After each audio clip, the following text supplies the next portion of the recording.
All right, good evening, everyone. The notice requirement provided for the Open Public Meetings Law has been satisfied. Notice was properly given. Said notice was transmitted to the Courier News on Tuesday, January 8th, 2026, as well as posting on the city's website. Clerk, can I please have a roll call? Council members Briggs Jones, Present. Graham, Present. McCray, Present. Wyatt, Present. Sessoms, Present. Vice President Hockaday.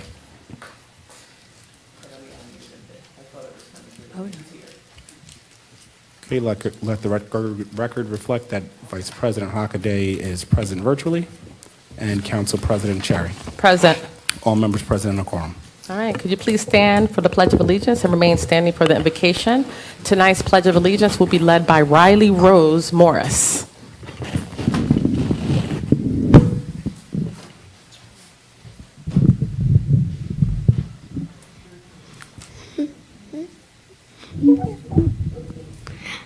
I pledge allegiance to the flag of the United States of America and to the republic for which it stands, one nation, under God, indivisible, with liberty and justice for all. Humbly we ask God, the giver of peace and the lover of charity, to give the entire family of nations true agreement with his will, and to grant the light of his spirit in all those who work for justice and peace. Amen. Amen. All right, a little bit about the young lady. Riley, come to the center right here so people see you. Riley Rose Morris. She is a Plainfield Public School student. She's 8. She loves dancing, cheerleading, and track. I remember when she was 3 or 4, she was on the sideline just waiting to join cheerleading. And the minute that she became eligible of age, she was on the cheer squad. She has perfect attendance. She loves school. And when she grows up, she wants to be a doctor. So give it up for Miss Riley Rose. Thank you, Riley. And I just want to highlight the mom and dad. They are a coach and cheer mom. They've been helping out in the city of Plainfield for a number of years. So kudos for raising an amazing daughter and helping out the great city of Plainfield. Thank you so much. All right. May I have a motion to adopt the minutes from the regular meeting on July 13th? Second. Thank you. Communication from the mayor. Yes, we have correspondence dated July 20th, 2026 from His Honor the Mayor, Adrian O'Mapp, setting forth objections to Ordinance MC 2026-22 by way of veto in accordance with Section 29B of the Plainfield City Charter. That concludes communications from the mayor. Thank you. I want to ask the Corporation Council, for this veto, is there any way that we could come to a median of this resolution, the ordinance? I'm sorry. The veto, yes.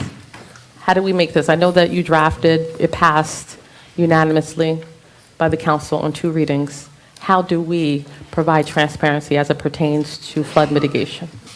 As far as to what, I'm sorry, The ordinance that we're talking about, that the mayor, discuss it? yeah, Oh, you can discuss it anytime you can answer discussion items. I'm asking for the community. So we passed a resolution, right? And it was for flood mitigation, transparency. What I'm asking the administration is, being that it's been vetoed, where is the fine median that you could come to the middle of saying, because there needs to be a level of transparency. Where can we meet in the middle where there's some type of communication, ongoing communication to the community as it pertains to project, as it pertains to funding about flood projects? Certainly. I think that if the council president or any members of council would like to have a meeting with the administration, I can't speak for the business administrator or the mayor, but I think that there's always an opportunity to sit down and work out something that is agreeable to both branches of government. At this point, if the mayor or the business administrator would like to weigh in on that. Yeah.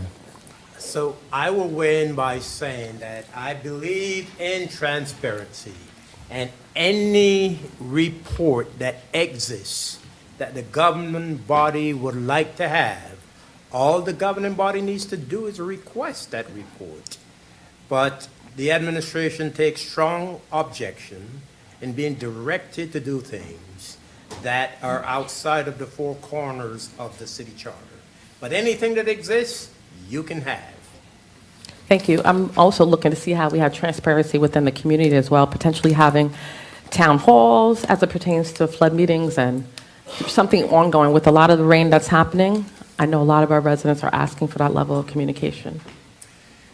And anytime the governing body would like to have a town hall, the governing body has the right to have any number of town halls that it chooses.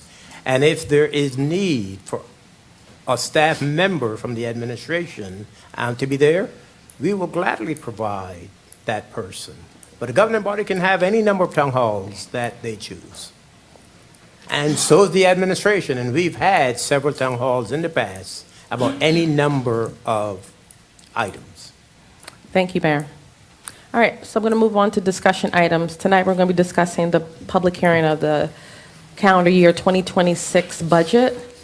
I'm going to open up the floor now for anyone that has any questions regarding the budget or would make any comments.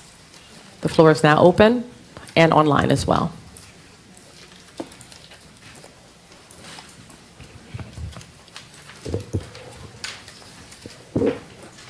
So, Council President, just to be clear, this is a public hearing on the introduced budget as required by law.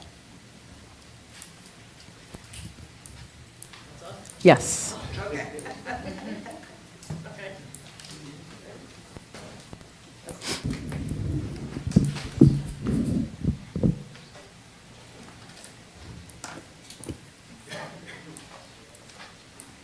So we are here basically to try and answer any questions that you had. I know there's been some talk about overages and surplus at the library, and so we have Donna here, our CFO from the library. I'm on the board of trustees. I am not a financial person, but I brought our CFO. And it was my understanding that you had questions, and we wanted to explain that there really is no surplus. We have a fund, a heritage fund, that is limited, and we use it for capital improvements to the library and for other such things. The city does not pay for any books at the library. We pay for those ourselves. And if you have any questions, we are here to answer. So my first question is the 2025 audit. Where are you with the 2025 audit? It is in process. Oh, I'm sorry. Yes, say it. 2025 is in process right now. So it should be completed shortly. We had a administrative personnel issue that pushed everything back because some of us had to take on additional responsibilities. So that's why it's delayed. Okay. I'm going to open the floor to my council colleagues. Yes. With regard to the Heritage Fund, Yes. and it's for capital improvements, is that money earmarked for a specific improvement that you haven't done yet? Because I know you guys had gone through a major improvement, and the library looks absolutely beautiful. And so what's left to do? And like I said, is that Heritage Fund, is that money already earmarked, or is it just sitting? Both, actually. Yes. It was earmarked for the capital improvements for renovations. Initially, it was for outside renovations, to the library, because there was going to be a 3-to-1 match. So if we were saving it to do the exterior. When we applied for the exterior, we didn't get it. So then we said, once we knew that we were going to do the interior, we were saving it for that. Fortunately, the interior actually gave us more money than we were expecting to get. So the money is there, sitting in an account. But generally, every year, when the resolution is passed, the board notes what they want to use the money for that particular year. So when you say both, because I asked, is the money earmarked or is it just sitting? You said both. So approximately how much of it is sitting? Well, the fund balance is available funding, which for certain projects, like right now, we were just approved for a new chiller through a public service program. The company Public Service is now looking to see how much of the $503,000 cost it will cover. The rest, we would have to pay for. That would come out of those heritage funds. What's But we a- don't have a number yet. What's a chiller? Oh, it's the whole HVAC system Okay. for air conditioning, because over the last couple of years, we've spent a good $70,000, $75,000 out of those funds to repair About how, the chiller. about how old is your, Yeah. about how old is your HVAC system, if you know the answer to that? 25? It's 25 years old. All right, so with an HVAC system that's at surpassed the end of its life expectancy, when you guys did the recent renovation, why wasn't the HVAC system part of that? That wasn't one of the requirements of the grant. Okay, so that was done with grant money? Yeah, the renovation was, it had 3 specific things they were looking for: the meeting rooms, health component to it, and that's what we did. Like, we had included the teen room, but they didn't want to fund the teen room. And that's the other thing that our funds would now pay for, would be the creation of the teen room, Could you because it has to be furnished. Just probably a few more questions. Could you possibly get a grant to replace the chiller? This is the very hard to find grants for equipment. This program, I guess, is offered by Public Service, and you have to qualify. So we actually, on Thursday, actually, we found out that we qualified. All right, For so the when you say program. public service, you're referring to PSENG? Yes, Okay, and that's a program where they partially pay for it? yes, they will partially pay for it, but they have to look at all the specs first before they can come back and tell us how much they will cover and how much it will cost us. And could we get a grant for the remainder? Because part of the HVAC system, of course, is air quality, and that's important for the safety of our community and our children and the people who utilize the library. So air quality is important. That's something that I would assume there could be grant money for. Very possible. We haven't looked that far into it. Okay. But we could. All right, so possibly that Heritage Fund could be at least 300,000 or more available as just sitting. I would say, because Okay. I don't know if PSE&G came back and said, okay, we're covering 300,000, you have to pay the 200, that would be where we would take it from. All right, that gives me a way better understanding. Thank you. You're welcome. Councilman Sessoms? Thank you, Council President, and good evening, and thank you all for coming. Just a few questions. You referenced the overage, which was noted, the surplus, which was noted in your 2024 audit report at approximately $675,000. When asked about the 2025 audit report, you said it's in progress. Could you speak more definitively to when we can expect to receive that report, as it is already August? We are waiting for final notification from the auditor himself for the dates that he'll be able to have it complete. So once I hear back from him, I would be able to give you a better finalized date for that. Has that surplus continually grown or decreased over the last 5 years? What happens is it's a 5%, we're only allowed to draw 5% off of a 42% figure that's in that account. So it depends. If the market is good and it makes money, then we can draw more down. And it has to be based on the December 31st balance. So that's what the 5% is based on. If the market is bad and we're losing money, then it's a smaller allocation that we could take. Understood. And my last question, it was referenced that the Heritage Fund, the scope of use of the funding is determined by the board. Did I hear that correctly? That's correct. So would it be accurate to say that the board could then make the determination to go in a different direction other than what it has currently earmarked it for, which is outside renovations? Would that be I'll a let fair you do that. statement? I'll let you do that. Theoretically, that's true.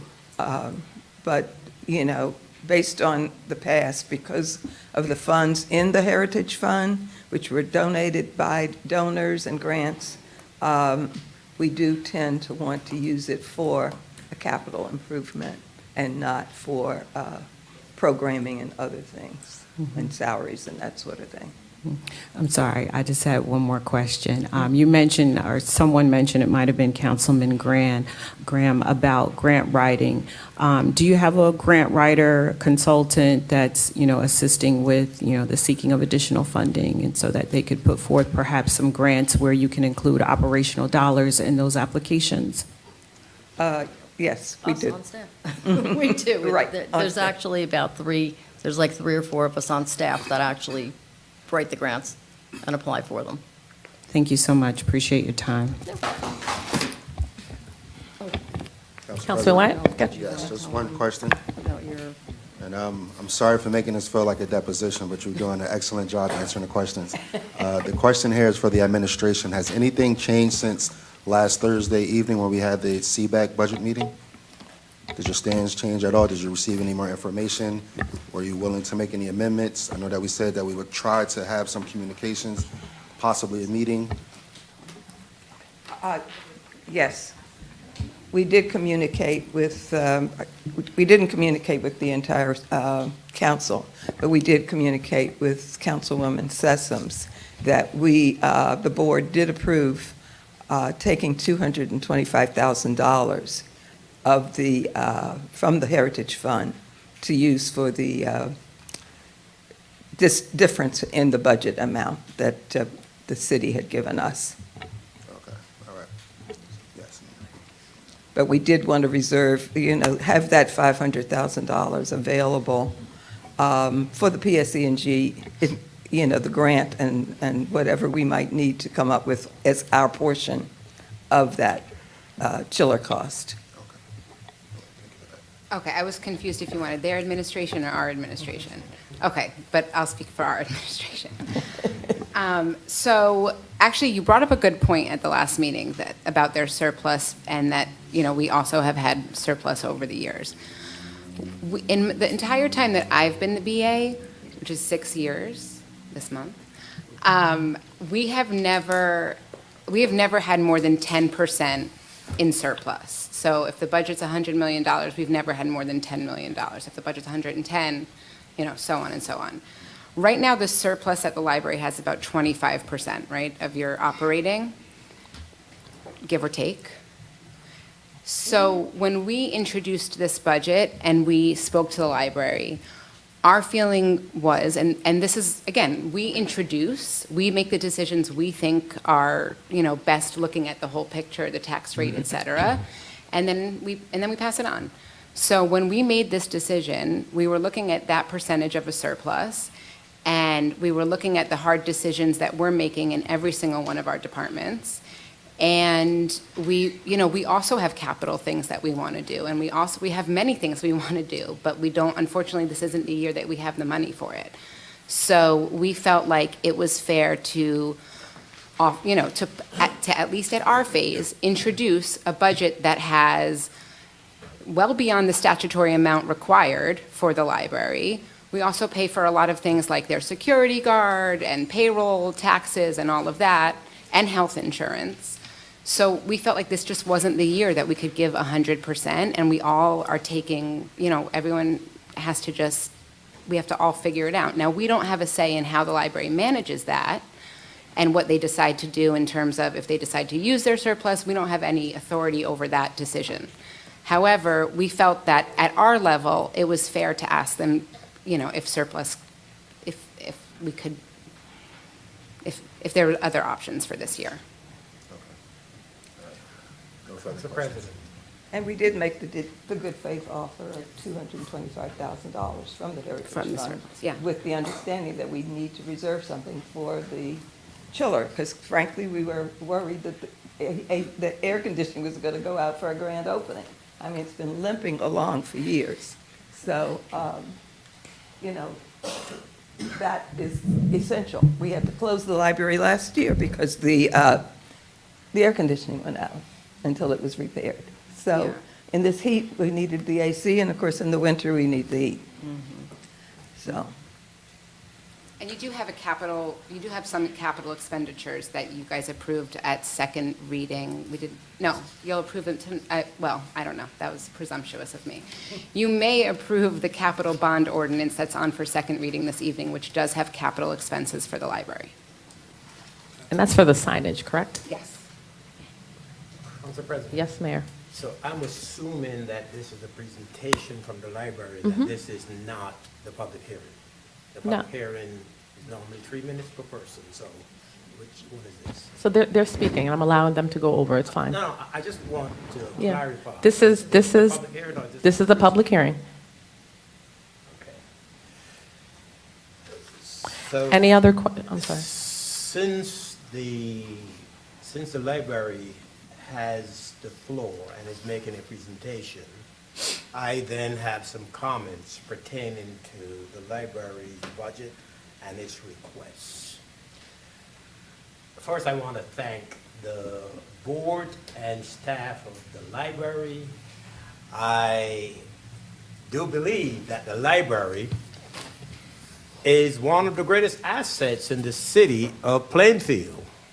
So too is the Department of Public Works, our police department, our fire department, and so on and so forth. Those departments are, when I say the police department, fire department, there are 8 such departments which are under the direct control of the administration. The library is an autonomous body that is governed by the board, which is appointed with advice and consent, and the library is in charge of its day-to-day operations. And the administration has been very supportive of the work of the library. And the business administrator has made mention of some of the ways that we go above and beyond. The library is entitled to what is known as 1/3 of a mil, which that calculation brings that to $1.6 million. We have always way exceed the statutory requirement of that 1/3 of a mil. And in the introduced budget, we have provided $2.325 million to the library. And I know that the library asks for more than that. I believe the library asks for like $2.7 million. But so too are all of the departments within the city. Every department asks for what it wanted. And we had to balance wants versus needs. And we cut every department in the city to bare bones because of the budget challenges that we have. And so, although we respect and appreciate the significant asset that the library is and everything that it does, we are not in a position where we can afford to give the library what it requested. And that is so for any number of reasons, because we go above and beyond. For example, in addition to the $2.325 million that we provide to the library, we pay employee payroll taxes. We pay for health insurance. We pay liability insurance. The Department of Public Works provide ongoing maintenance at no additional cost to the library. The solid waste and sewer provide solid waste as well as sewer services to the library, no cost. We provide armed security guard protection to the library, and we started that maybe a year or 2 years ago, and that costs roughly $68,000 to $70,000. In addition, we also process payroll, and I think if you look across the state of New Jersey at these autonomous entities known as public libraries, I don't think you can find other libraries where the administration has taken on these additional costs over and above what we provide to the library. Most libraries get the 1/3 of a mill. We go beyond that by close to $1 million, $750,000 or so. Plus, if you add up all of those things that I just mentioned, employee taxes, health insurance, liability insurance, DPW services, garbage, solid waste and sewer, security and payroll processing, we do very well to demonstrate how much we appreciate the asset that the library is. But there's only but so much that we can afford. And if we were to give the library what it requested, it would result in a significantly higher tax increase on all of the taxpayers of the city of Plainfield.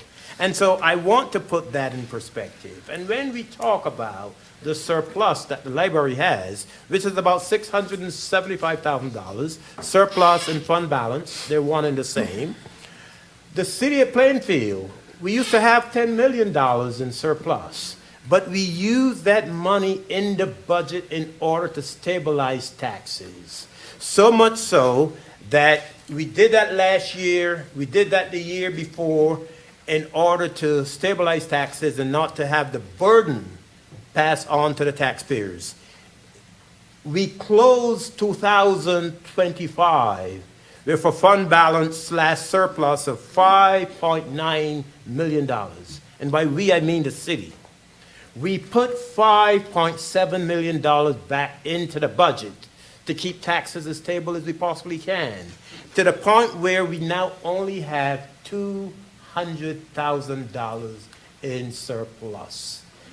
And the standard is that you should have about 10% of your operating budget in surplus. We are way below that. We're at $200,000.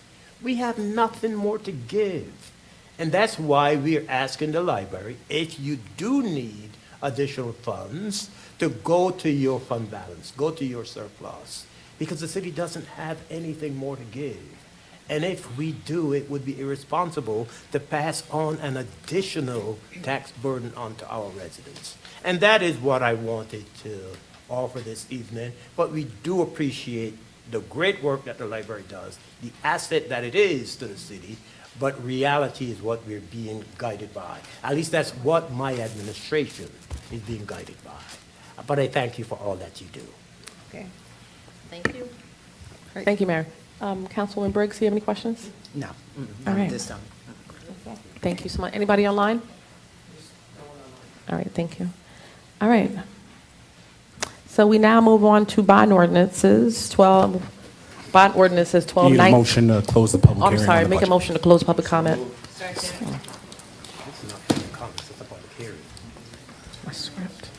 All right, we now have we move on to ordinances on, Wait, bond ordinances Council 1290. President, was there no one from the audience had any questions or comments? Nobody. All right. We have ordinances, bond ordinances 1290 through 1293 and MC 2026-23 through MC 2026-25, which are scheduled for public hearing and final passage for the regular meeting as advertised. We now move on to resolutions for the legislative body. For Resolution 291-26, I'll entertain any amendments to the budget. Many of my council colleagues.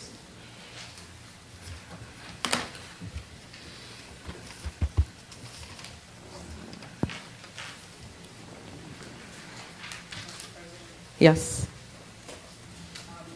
Looking at the budget,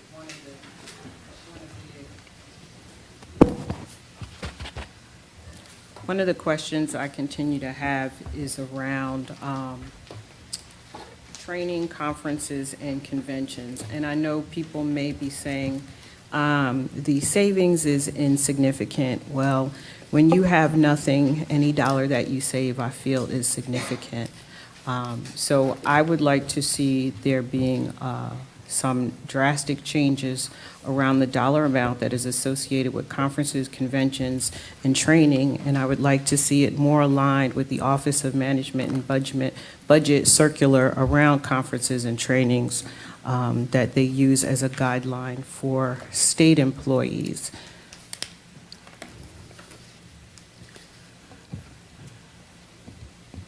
Is that it?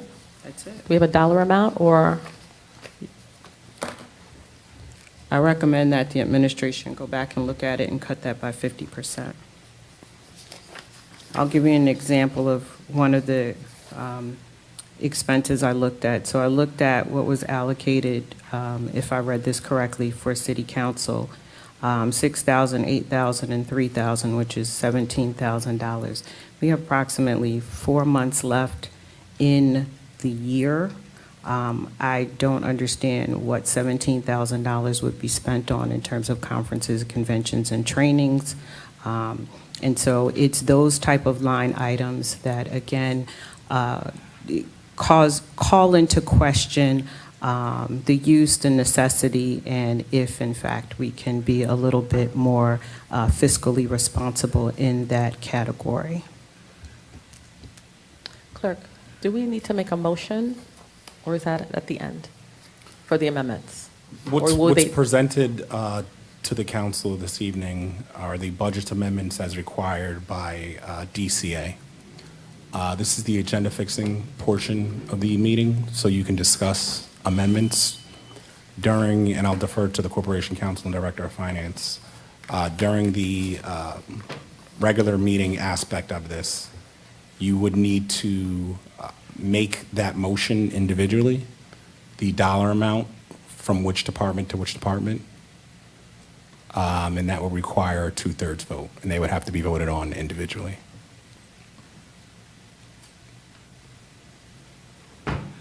The clerk is correct. The 2/3 is required for any increase in the budget, a simple majority for any decrease in the budget.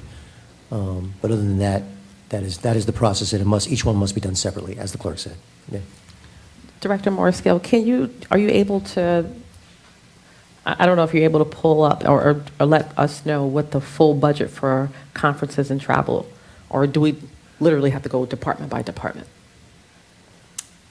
No, I do not have that information right now, but I remember there was a request to increase that line item for the council, so I don't know why we're looking to cut it, but I would say that if it's not spent, it would go towards surplus, but there was a request to increase that line item for the council. So I believe, if I'm hearing you correct, Councilwoman Dr. Darcella says something, so you want to decrease all conferences and trainings at 50%. That would be correct. All right, so when it comes time, we'll make that motion? She'll make that If motion. the Director of Finance can identify that. And also bear in mind that there are many people that have certifications that have to get CPEs and CEUs. So that's why some of these departments might show higher than others. But So is lodging, And we have looked at those line items and we have cut them. You can compare them to prior years and see that they have been cut. understand, so is lodging something that is covered as well? Do we need to cover that, or do we just pay for the certification? Well, if it's not online and they're going to travel, something like the league works out cheaper to get a ton of CPEs or CEUs. If you go, you don't spend as much as if you do 5 days. It's just the league is something that works out a little bit cheaper. But if you do it online, there's no lodging or anything like that involved. Councilwoman, would it help you if I told you what our HR policies are for conference attendance and things like that?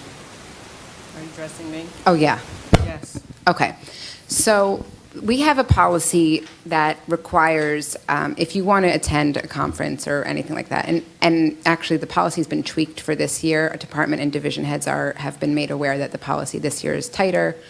But in the past, and then I'll tell you, in the past, you've had to, A, have a reason that's related to your job duties to attend, and then you have to provide the proof of the classes that you've attended. And you have to get I think it's a C, but it might be a B or better if it's something that's graded. So in order to get reimbursed, you have to show, that you've attended, that the thing is relevant to your job duties for the city of Plainfield, that you've attended it, and then if it's related to grading, you have to show us what grade you received.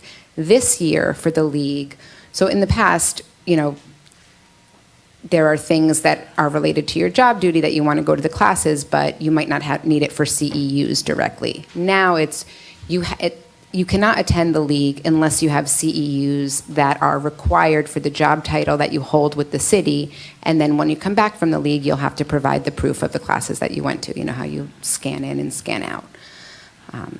So we have had a long-standing policy, but this year now it's not just for your job, but it has to be specific CEUs for that job, for certifications, et cetera. Madam President, a follow-up question? Sure.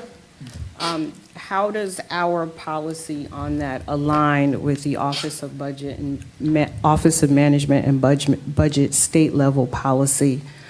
How are they aligned?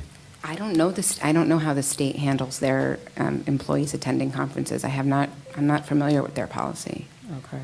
It's Circular 20-040MB. I can share it with you. Yeah, if you could, I'll read it.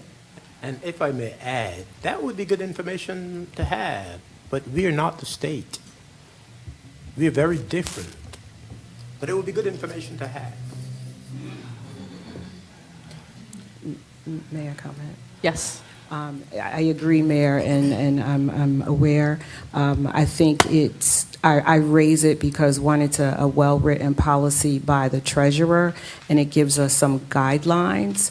And as much as we can, given our fiscal concern and the demand from the public for us to be accountable for every penny, I raise it not in an attempt to turn the city of Plainfield into the state of New Jersey, but to provide a frame of reference and a context for something that we perhaps could craft our policy around. All right. Councilor Wyatt. Yes, Council President. Yes, sir. To the chair. Do we have the final number of employees that will be laid off? Or have been?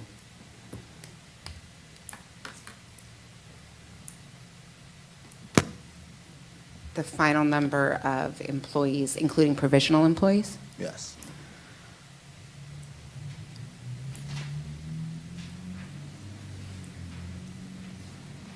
I think 17.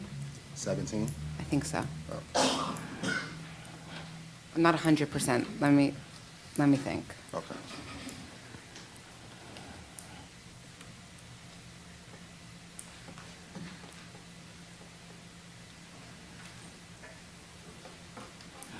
Council President, I think it is 17. Oh, I'm sorry. I think it's 17. She's almost there. You got I it, think BA? it's 17. Yeah. Okay, no, I asked because I know that when we had the presentation, it said roughly around 24 employees would be laid off. I know that the process, I know you usually start with the provisionals. What's the next tier after the provisionals? So the 24 was when, I don't know if you recall, but we did I definitely don't want to call it a buyout, but we offered an incentive for people to retire. And then if they took that incentive, we were able to lower the number of layoffs. So we actually had a lot of public safety employees that took that incentive. So that's why that has changed. And I think you talked about that last meeting also. But you're asking for the next step? So no, the process is usually the provisionals, then who's the next, the tier? So the provisional, now it's the permanent employees. Provisionals first, before you submit the plan to civil service, and then permanent employees. Okay, and just a last comment, just overall with the budget process, as we all know, we had to make difficult decisions. This was very challenging this year. The administration, the council, the community, all of the employees. But starting off the process, I had asked, when did we know that when we were in this predicament where we had a large deficit? And we went on the record and told the governing body March, April was the time when the administration knew that happened. I know that you did tell the unions that it took place in November. So when we talk about transparency, integrity, truth, honesty, These things really matter when we ask those questions. And finally, I would just like to say, we talk about collaboration, we talk about creating synergy and working together in our community. I thank you. I would have liked if you would have gave me the professional courtesy and said, Mr. Councilman Wyatt, your mother is getting laid off as well. She's on the layoff list. So that didn't take place, but I know that we said that we want to work together to improve our city and do those things. And as we've been working through this challenging process, that nobody could pick up the phone or send an email and shoot an email or say anything about that. So we have to do better as a community. We have to do better as a city, and respect, a simple level of respect. So if it was the other way around, I would have reached out to you and said, hey, this is what's happened. This is the plan. We've done all that we can do. But to not receive that, it just lets me know the level of respect that this administration has for the governing body. No further comments. Thank you. Any other amendments from my council colleagues? I'm entertaining amendments to the budget. Or comments regarding this? Council President, may I just a word on process for this evening? Every specific increase or decrease must be done by separate motion from the specific item of the budget which you seek to amend, whether it be up or down. Also, all amendments will have to be resubmitted to the state. So it may, in fact, not allow us to vote on or to adopt the budget this evening, which is perfectly within your prerogative. I just wanted you to make that aware tonight. Yes, Thank you. I was aware.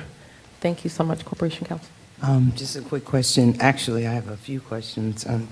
This is the appropriate time. Yes. There's some items Yes, I Councilman. have concern about in this budget. And if you all, I don't know if you all have your budget with you. We're going to go on a little ride.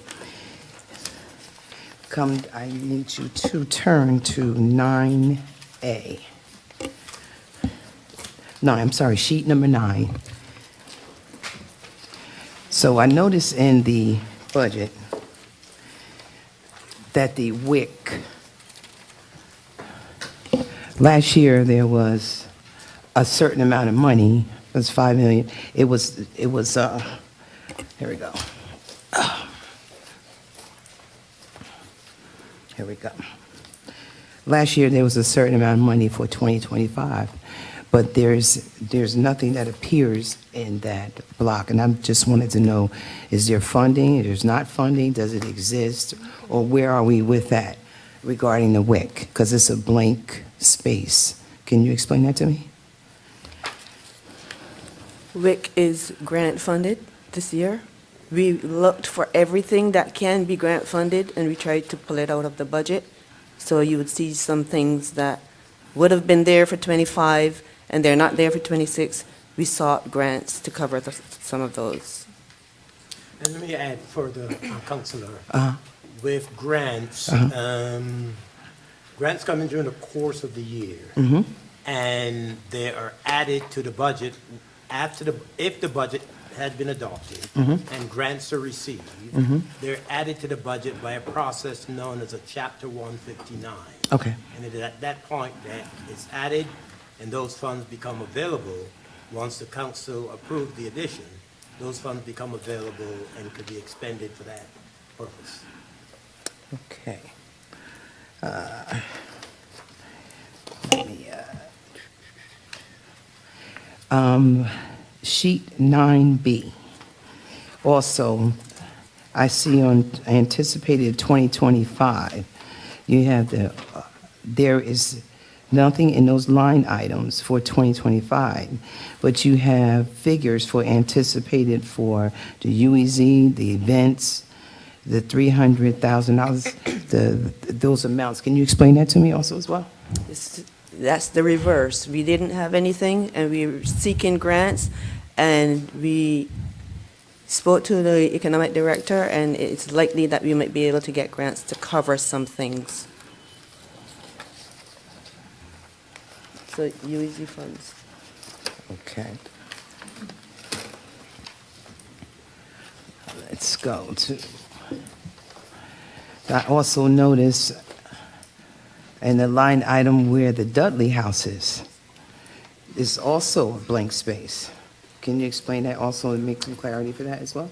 The Dudley House was closed March 14th, and so the nonprofit that funded the Dudley House could not afford it anymore, so we don't have the Dudley House anymore.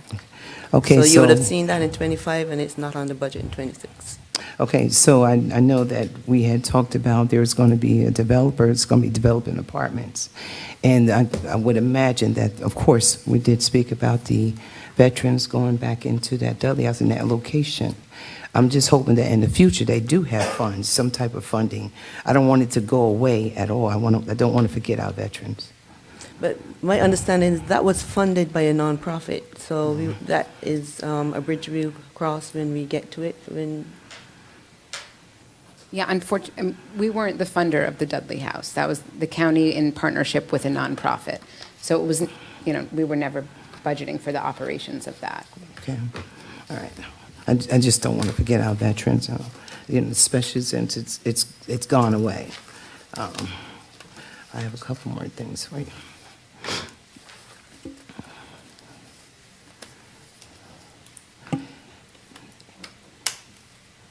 Anything else, Councilwoman? Solid waste operating surplus of the prior year.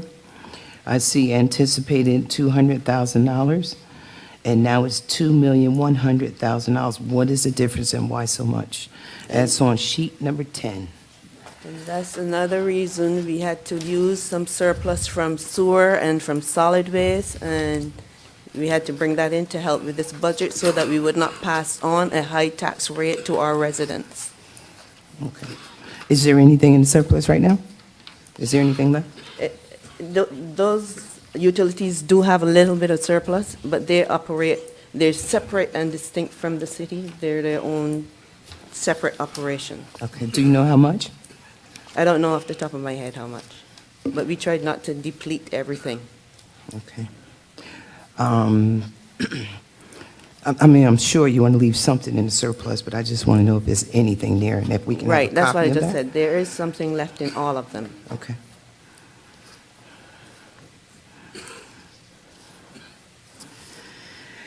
There's a couple more things.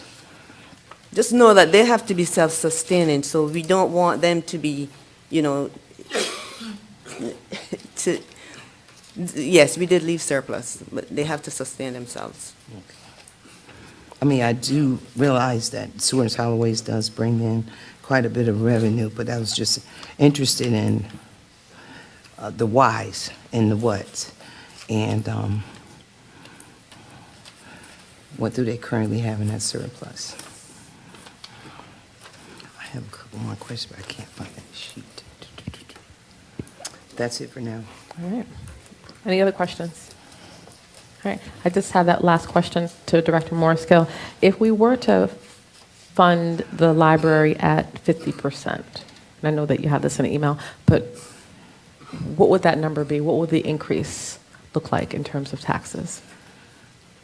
I think the calculations I did over the weekend, the taxes would increase to about 6.4%. And right now we are at 5.4 or 6.02. I didn't bring that information with me. But the taxes would increase in terms of dollars.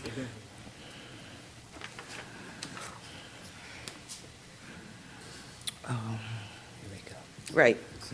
The tax would increase to 6.04%, and that is $342 per household. Right now, we are at 5.42%, and that's $306 per household. Now, let me explain that. That is on the average household of about $110,000. So you have to think of if your assessed value, not your true market value, if your assessed value is, say, $330,000, you would times that 342 times 3, just to make it easy for everyone to understand. If that's not clear, just let me know. I don't know if it's clear to the people in the public, because I know last week I didn't clearly understand it, so I had to call today to the tax assessor's office to get my assessed value of my home and get that number. So I think the way that they broke it down, and I don't know if you're able to clarify that, it's the purchase amount of your home, how they calculate that?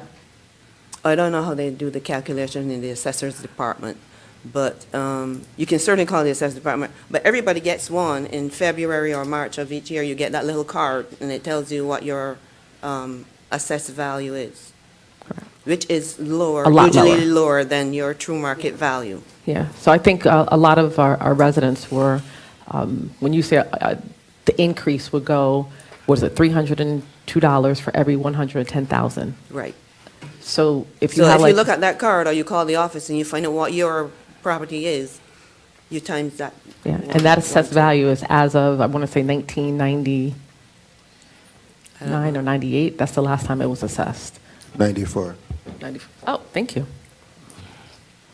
I have another question. There was something else I wanted to ask you.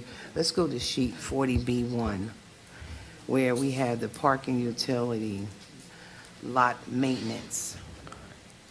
Can you just explain that to me with the capital budget? Where it has $1 million, the estimated total cost, what does that go for? Would you tell me can you explain that to me? I don't have that, but 40B must be capital. 40B1, sheet 40B1. Sheet 40B1. Uh-huh. Do you have that there? What's the sheet again, Councilwoman? 40B1. And what Parking is your utility. question, Councilor? I just wanted, just explain that line item to me, the maintenance for $1 million. What type of maintenance is that? Can you just tell me, make some clarity about that? It's $1 million for that? So the capital budget is a document that is not an authorization to spend. It is what departments are looking, if we were to go out with a capital bond ordinance, we will consider, based on the capital budget, what amounts by department in terms of the capital budget, we would present you with a capital ordinance. But this capital budget is an estimate of what is expected. If you look at each of these line items, this is the estimated cost if these projects were to be done. Okay. But these are not authorizations to spend these funds. And my last question, let's go back to the lodging we were talking about for the conferences. Can you tell me how much is set aside for department directors? The travel and conferences, is there anything set aside for that? We don't set it aside that way. We look at, like, for instance, the finance department. I know that I have 2 people who have to get CPEs and CEUs. So I look at 2 people might need that, what it would cost to go to the CMFO conference and the league to get those, and we have to get at least 40 per year. So it's not that everybody in the department gets to go anywhere. The director might not need to go anywhere. It's who needs CP, and the policy that the BA fine-tuned last week has it, only who needs CPEs and CEUs are going somewhere. All right, so they don't have the same restrictions. So that way. it not necessarily, like in my case, I'm the director, and I would need my CPE and CEUs, but every department's director might not need. So, does that answer your question? Yes, I just wanted to know if it was the same across the board. It's not the same across the board. It depends on who needs CPEs or CEUs or anything like that. Okay. Thank you. All right. You're welcome. Yes, Councilwoman? Yeah, Madam President, I'm not sure if this is for you or for our finance director. You mentioned something about funding the library at 50%, so I just wanted to get a better understanding. So the mayor articulated that they requested 2.7, the city gave them 2.35, I think was stated. So that's a balance of approximately them being short $400,000. They just indicated when they did their presentation that of that $400,000 that they're willing to use 225 of their surplus. So according to my math, and I could be wrong, that's still a shortage of 175. I frame that to say, Then Madam Director indicated that if we funded them 50%, I'm assuming that's 50% of the 400K that they would have been short, that the cost to the taxpayer would be 342 compared to 306. Did I hear that correctly, Madam Director? Yes, you heard that correctly, but I actually read the wrong line. Let me read the right line. The 50% would be $325 per household, as opposed to currently $306 at the 5.42% tax increase, as opposed to $306. So it would go to $325 per household per 110,000. So you look at the average assessed value of your home, and you would figure out what your increase would be.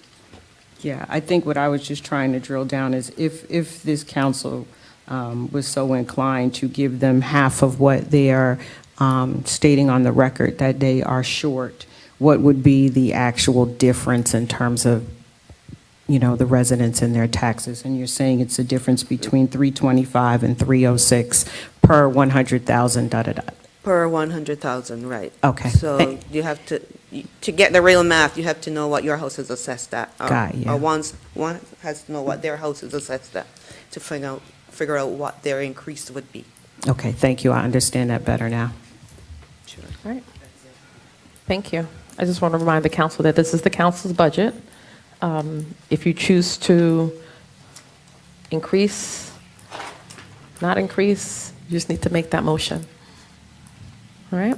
So Can you clarify whether that's per year or per quarter, that 325? That 325 is per year. Thank you. all right. Seeing no other questions, do I have consensus to add these to the voting meeting? Yes. All right. Yes, I know. And then, and the items that I'd like to take, well, I'm going to abstain from 28926 for the record. So, Where we at?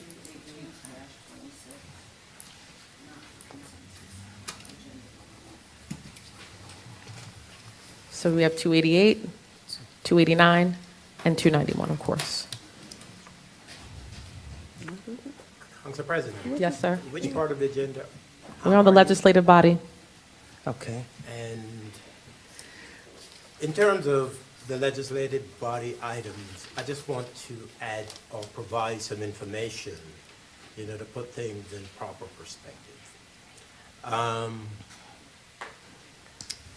The waiver of fees is totally up to the governing body, and I think you know that. I think given the challenges that the city has on its budget, to consider waiving fees for a multi-million-dollar organization such as the United Way, a very small amount, and I don't understand why there would be a request for a fee waiver by this entity or by any entity, quite frankly. And I think that the governing body ought to seriously consider whether it's in the best interest of the city to waive fees. I think that we ought to be looking at the interests of the city as opposed to that of a private entity that can afford to pay the $70, $80, whatever that fee is. And so I think it's unreasonable for this to be presented for a fee waiver. So I just wanted to add that. Can I ask a question? Sure thing. Mayor, aren't fees waived for other non-for-profits for the Performing Arts Center? No fees are waived unless it comes to this governing body. And the position or the point that I'm making is waiving of fees at this time, given the significant challenges that we have with our budget. It does not make sense to waive fees of any kind for anyone. So a follow-up question. At what point or what events have occurred at the Performing Arts Center where whomever was using it wasn't charged a fee? You know, that's a good question, which we are in the process of looking at all of that. Because I do know that this entity had an event there about 4 to 6 weeks ago, and it was said that the fees were waived. And that could not have been possible because you were never presented with a resolution to waive fees of any kind. So we're looking at that whole operation at the PPAC to make sure that the playing field is level for everyone. I have another question, just one more, if Sure, you don't go ahead. mind. When we had the crisis and the Red Cross had to use the facility, were the fees waived for the Red Cross? That was a city that was using the facility. It was not the Red Cross, it was a city. We had Okay. an emergency, which required us to bring in emergency services. Okay. All right. Those are my questions. So in lieu of, going to Resolution 289-26, in lieu of sponsorship, the logo, using the logo in a partnership with the United Way of Greater Union County, the request was made because the United Way is providing a job fair to the almost 70 people that were laid off from the school district and also the people that are laid off from the city. So that was the response that this organization provided. So at that event, there'll be at least 50 employers to try to employ residents here in the city. So the fee has been nominated. It's $396. And in the past, the fee has been waived, and it's been waived for other nonprofits. And I think the work that this organization does and the partnership that the work that this organization does in the community is amazing. So the nominal fee of waiving is in lieu of just the partnership with the city. And that was how it was described in the email. Council President, in full transparency, can you state for the record who waived the fees? I'm not at liberty right now. I'm not going to. I thought you wanted to be transparent. I wasn't the person that made. Okay. All right, thanks, I had Council. staff members. I just want to put on the record, because it's not legal to do that, I've never waived any fees. I know that you guys only have that authority. And we did not have an event there 4 to 6 weeks ago. That the Madam fees. President, is it okay if we move forward and vote our pleasure Thank you. on the item? Thank you. All right. So what are we doing with this item? So it's going to be voted separately. Okay. I think, well, I'm not going to say I think, I believe what maybe, and I can't speak for the mayor, he could be alluding to is maybe there was nonprofits that did have their fee waived, but it could be a certain look if a council person is pursuing this. It might not look right. I mean, I'm just saying, it might not be ethical to do that. If you're working for $1 million or $2 million nonprofit, I'm just saying.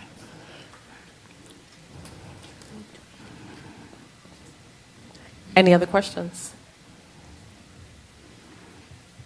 All right. Seeing none, we'll vote on those separately.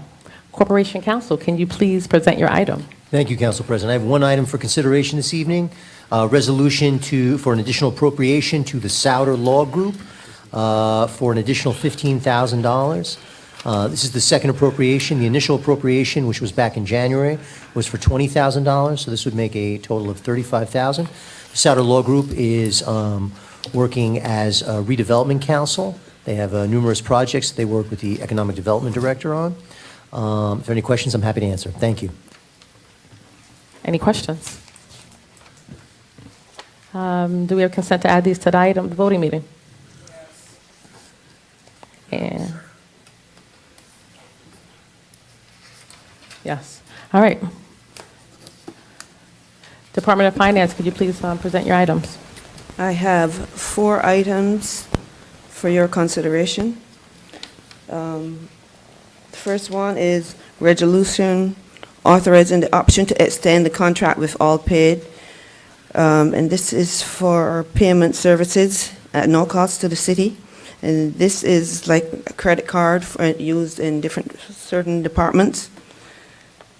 The second one is resolution authorizing tax refunds on properties.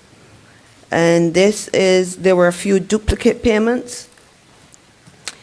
And also the refund goes to, there were some billboards that came down, so we have to refund monies that we might have gotten from those. Then, number 3 is a resolution of the City of Plainfield in the County of Union, New Jersey, to amend the 2026 budget pursuant to NJSA 40A 4-9, and I will read that in its entirety. Might be a bit lengthy. A resolution of the City of Plainfield in the County of Union, New Jersey, to amend the 2026 budget pursuant to NJSA 40A 4-9, whereas the local municipal budget for the year 2026 was approved on the 13th day of July 2026, and whereas the public hearing on said budget has been held as advertised, and whereas it is the desire to amend said approved budget, now therefore be it resolved by the governing body of the City of Plainfield, Union County, New Jersey, that the following amendments to the approved budget 2026 be made. Current fund, miscellaneous revenue, Section D, shared services agreement. Township of Irvington Health Services, $283,332. Total Section D, shared services agreement, $283,332. Miscellaneous revenues, Section G, other special items, health services, from $83,332. Total Section G, other special items, $5,209,832. That's from, and to $5,126,500. Total miscellaneous revenue from $41,700,118 to $41,700,118. Subtotal general revenues from $51,614,118 to $51,614,118. Total general revenues from $119,678,399 to $119,678,399. Next section, general appropriations, appropriations within caps, JFK EMS services, other services, to $225,000. Total operations, it is within caps from $76,969,297 to $77,194,297. Total operations, including contingent with cap, from $76,974,297 to $77,199,297. Detail other expenses from $33,134,363 to $33,359,363. Total appropriations for municipal purposes within caps from $90,445,005 to $90,670,005. Operations excluded from caps, shared services agreements, JFK EMS services, other expenses, to $225,000. Total shared services agreements from $391,666 to $166,666. Total operations excluded from caps, $19,108,811. That's from, and to $18,833,811. Other expenses, $19,108,811. That's from, and to $18,883,811. Total general appropriations for municipal proposed excluded from caps from $25,105,759 to $24,880,759. Total general appropriations excluded from CAP from $25,105,759 to $24,880,759. Subtotal general appropriations from $115,550,764 to $115,550,764. Total general appropriations from $119,678,399 to $119,678,399. Be it further resolved that this resolution be filed forthwith in the office of the Director of the Division of Local Government Services for certification of the 2026 municipal budget so amended. And then we have the clerk's certification at the end. I, Abubakar Jallo, City Clerk of the City of Plainfield, do hereby certify that the foregoing is a true copy of a resolution duly adopted by Plainfield City Council. And that's number 3. And then the last one is resolution adopting the 2026 municipal budget in the amount of $119,678,399.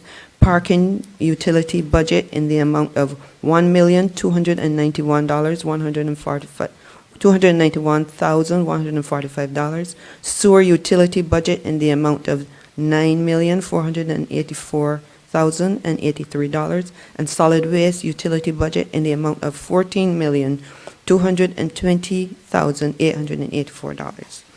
And that concludes my presentation. Are there any questions? Any questions? All right. Do we have consensus to add these to the voting meeting? Yes. Are there any items that we wish to take off the agenda?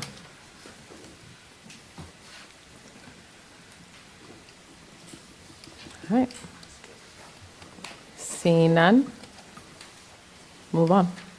Will the Department of Police present your items? Good evening, Madam Council Good President. evening. Council, I have one resolution for your consideration this evening. It's a resolution authorizing approval to apply and accept the New Jersey Division of Highway and Traffic Safety FYI fiscal year 2027 pedestrian safety and education grant in the amount of $16,000. That's all I have. All right. Any questions? Councilwoman Sessoms? Yes, Madam President. Director, what's our plan once we receive it? See, it's funny, when I was thinking about this, I was thinking about what Denellen did a couple of weeks ago, where they had somebody dressed up as a bush out in the street. I'll talk to you offline about it. We're going to get creative in regards to this. It's a pedestrian safety grant. Usually we post up on different locations throughout the city and have cops basically crossing the street in crosswalks and making sure people yield and do what they have to do. We'll do our educational background. We'll have educational information to give out. It's not always about giving tickets and stuff like that. So we'll dedicate some money, as we always do, towards education, and then the rest of the money will be used to fund officers to do that detail. Thank you, sir. Yes, ma'am. All right. Any other questions? We have consensus to add this to the agenda? Yes. To the voting meeting, I'm sorry. Do we want to take it off? Anybody want to take it off? All right. Seeing now, we're moving on to the Director of Public Works. Could you present your item? Good evening, Council President, members of the Council. Department of Public Works has 5 resolutions for seeking your approval. Resolution 29626 is authorizing approval for an emergency street opening at 1659 West Front Street.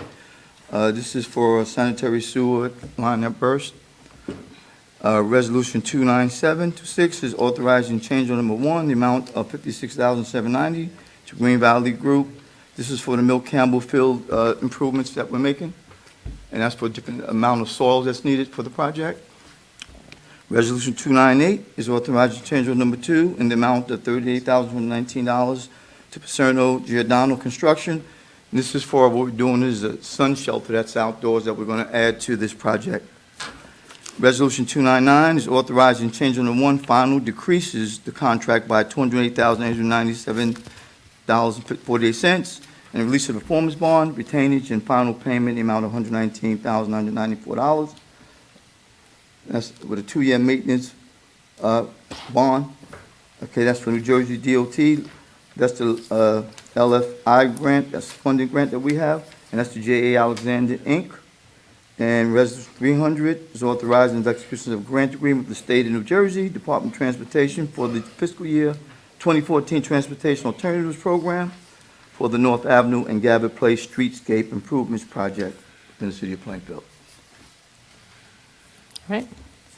Any questions? Yes, Council President. Yes, ma'am.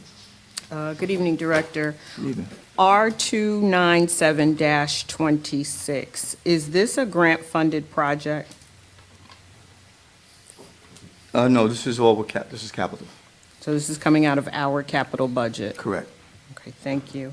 And 299-26, did I hear you say this was DOT grant-funded?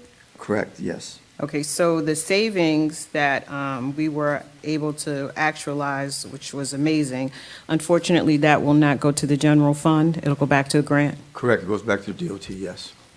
Darn. But Which thank you didn't know, yes. But thank you. You're welcome. Any other questions? All right, do we have consensus to add these to the voting meeting? Yes. Not 297, 297.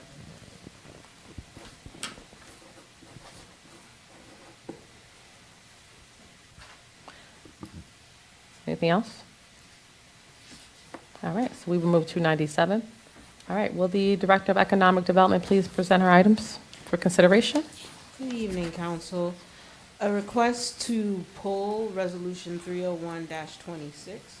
Resolution 302-26 is a resolution to authorize the refund to residents for electrical subcode official inspections. We had a gap between our subcode official and then when we had a third party on board. So there is a difference between the cost between the third party subcode versus what we've already had paid for with our permits in building and construction. Request to pull Resolution 303-26, Resolution 304-26. This is to authorize a lien placement on 48 properties totaling over $26,000. This is for cleanup, for emergency abatement, whether it was trash cleanup or cleanup of high vegetation. That concludes my items. All right, any questions? Yeah. Thank you, Council President. Madam Director, on R302-26, has our person returned to work? Are we still in this situation where a resident would have to seek outside? We are currently under contract with a third party, so the council approved a $50,000 contract for that third party. Okay, so our residents won't have to seek outside moving forward. Okay, and my second question is with regards to R304-26. 48 properties is, in my opinion, a significant amount of properties that we had to abate. Is there any type of analysis that you can share? Are these single-family homes? Are these properties owned by developers? Are these houses in the historic district? Are these multifamily homes? Can you share a little bit more about these properties? Because that's significant, and that amount of time that the city workers spent on abating this, they could have been doing other jobs. Sure. So the majority of these are single-family homes. The emergency abatements, and I'm just opening it up so you can see.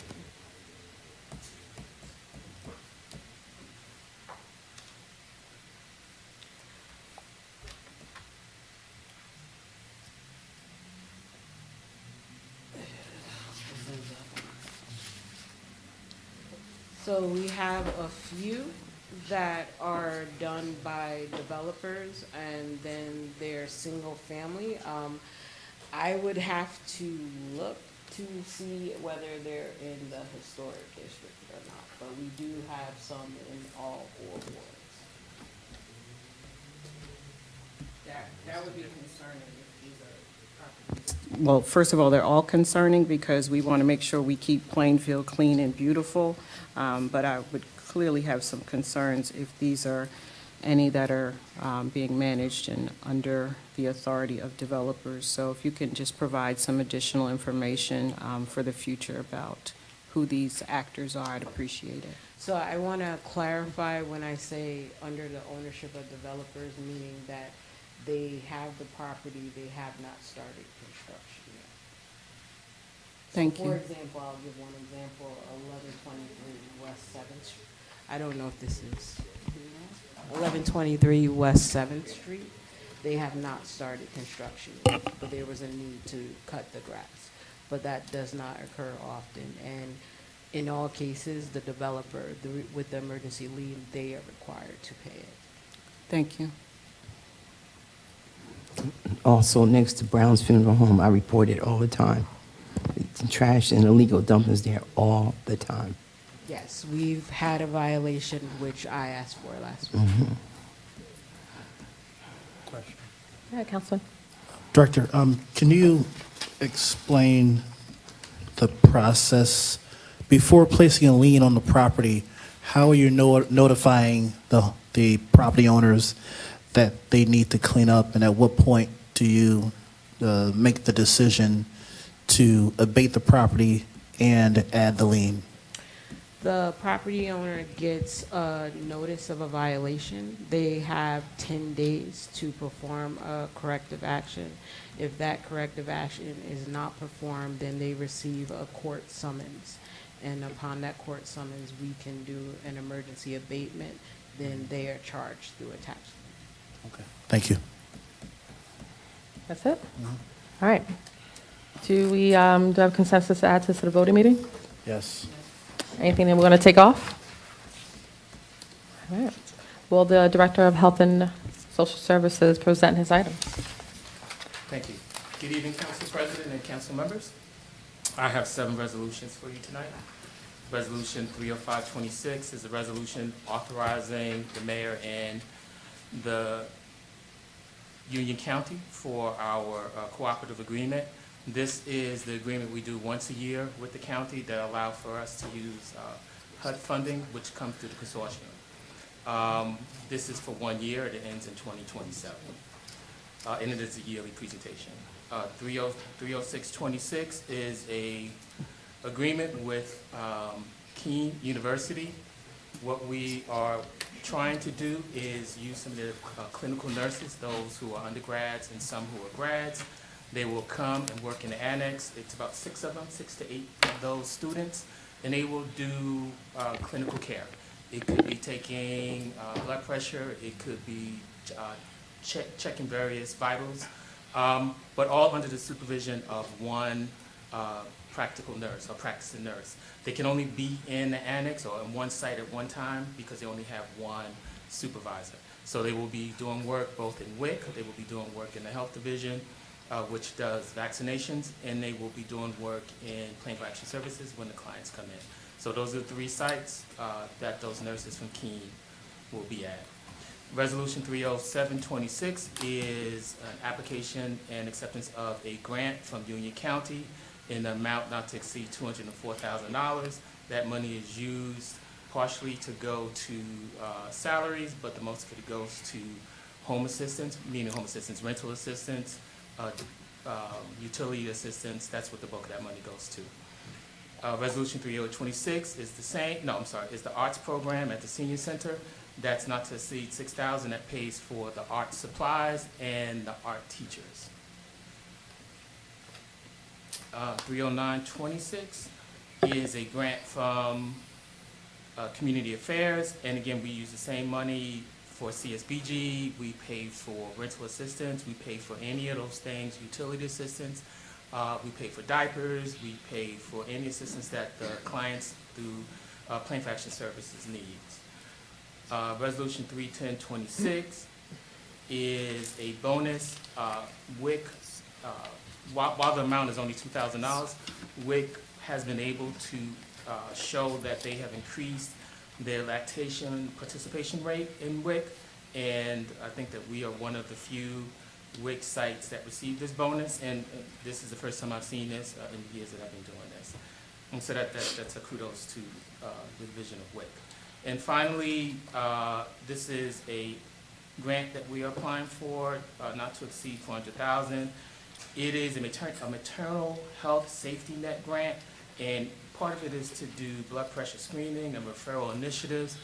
The basis of this grant is that during maternal health, it is discovered that lots of women have hypertension or need hypertension, not aware that they have hypertension. So the services will provide those kind of checks. And since they're in WIC, we will then refer them to any medical practitioner if they need, or we will show them, based on our health education, what they may need to do to carry their child safely. And those are my resolutions. Thank you. Any questions?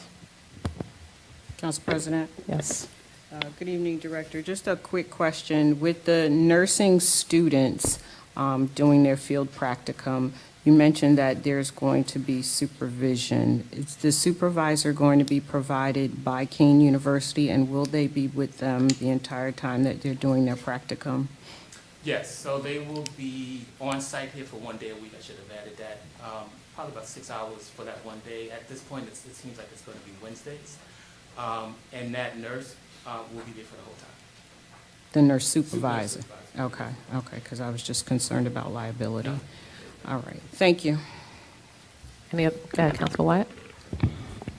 Yes, through the Chair, Director, 309-26, the Community Service Block Grant. So as you know, we have many residents who reach out through Plainfield Action Services for need of assistance. I know sometimes we exhaust these funds before the year ends. What's the process in place, and how do we let people know that we offer these services? Because many times people say Plainfield doesn't have the resources to help people, or we give them the runaround. I know that's not the case, but can you just tell us what the clear process is? So if I understand, it's a couple of questions. One, what happens when we run out of money? One of the ways that we try not to run out of money, ultimately we will, because the grant is finite, but we do work with partners. So if Shep Brown needs rental assistance and he needs $6,000 or $7,000, we will work with another nonprofit to come up with portions of that. So that's how we address that. The other part, if I understand this correctly, is how do we market this? We usually put out flyers through communication. We use everything that everything that communication can offer us to let the public know the various services, and we often say when we are open for a particular grant. Okay. That's all right. Thank you, Larry. Any other questions? All right, seeing none, do we have consensus to add to this, do I have consensus to add this to the voting meeting? Yes. All right, anything want to take off? All right. We now move on to ordinances on first reading. Madam President, there's one new item here. I'm sorry. Which one is that? 312, Resolution 312-26. On page 6. I see it.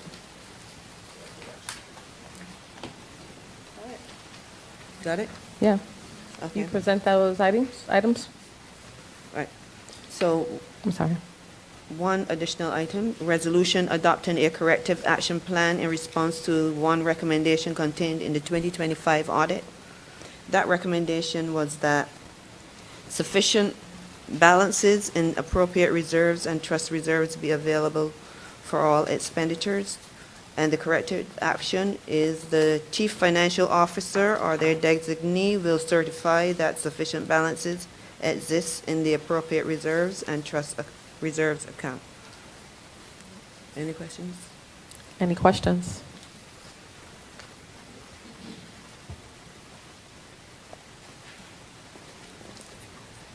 All right, seeing none, do I have consensus to add this to the voting meeting? All right, Will the business administrator please present your ordinances on first reading, MC 2026-26 through MC 2026-31? Sure, thank you, Council President. We have 6 ordinances on for your consideration this evening. 3 of them are adopting redevelopment plans related to condemnations that we have been discussing recently. So the first one is the redevelopment plan to add, the request to add 316 West Front to the TODD West redevelopment plan. That's the one that has been vacant for a decade.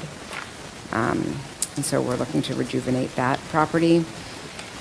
The next ordinance, well, I'm going to go through the 3 that are the redevelopment, even just so that it makes more sense. The second one that's a redevelopment plan is 2026-28, which is the Plainfield Rescue Squad redevelopment plan. That's a new redevelopment plan, and that's the redevelopment plan that would make that location a emergency operations center where we would have our OEM, we would have our EMS, we would have like first responder courses, training, all things related to that in that building. And then the final redevelopment plan is the downtown East Front Street redevelopment plan, and this is an amendment to add 116 Watchung Ave, which is the property that had I think 200 and plus police incidents. So those are the 3 redevelopment plan ordinances. Then we have the ordinance for governing short-term rentals, and the Director of Economic Development has been working closely with residents for their feedback on this, which is why it was pulled last month, because there was some feedback they were giving that she needed to incorporate. And so this does add clauses for the historic district, talks about days of rentals, etc. And then development plans. So we've been talking a lot about making the budget less tax. Oh, thank you. We've been talking about making the budget less tax revenue heavy, and so we've been, we brought forward the UCC, the ordinance to increase UCC fees.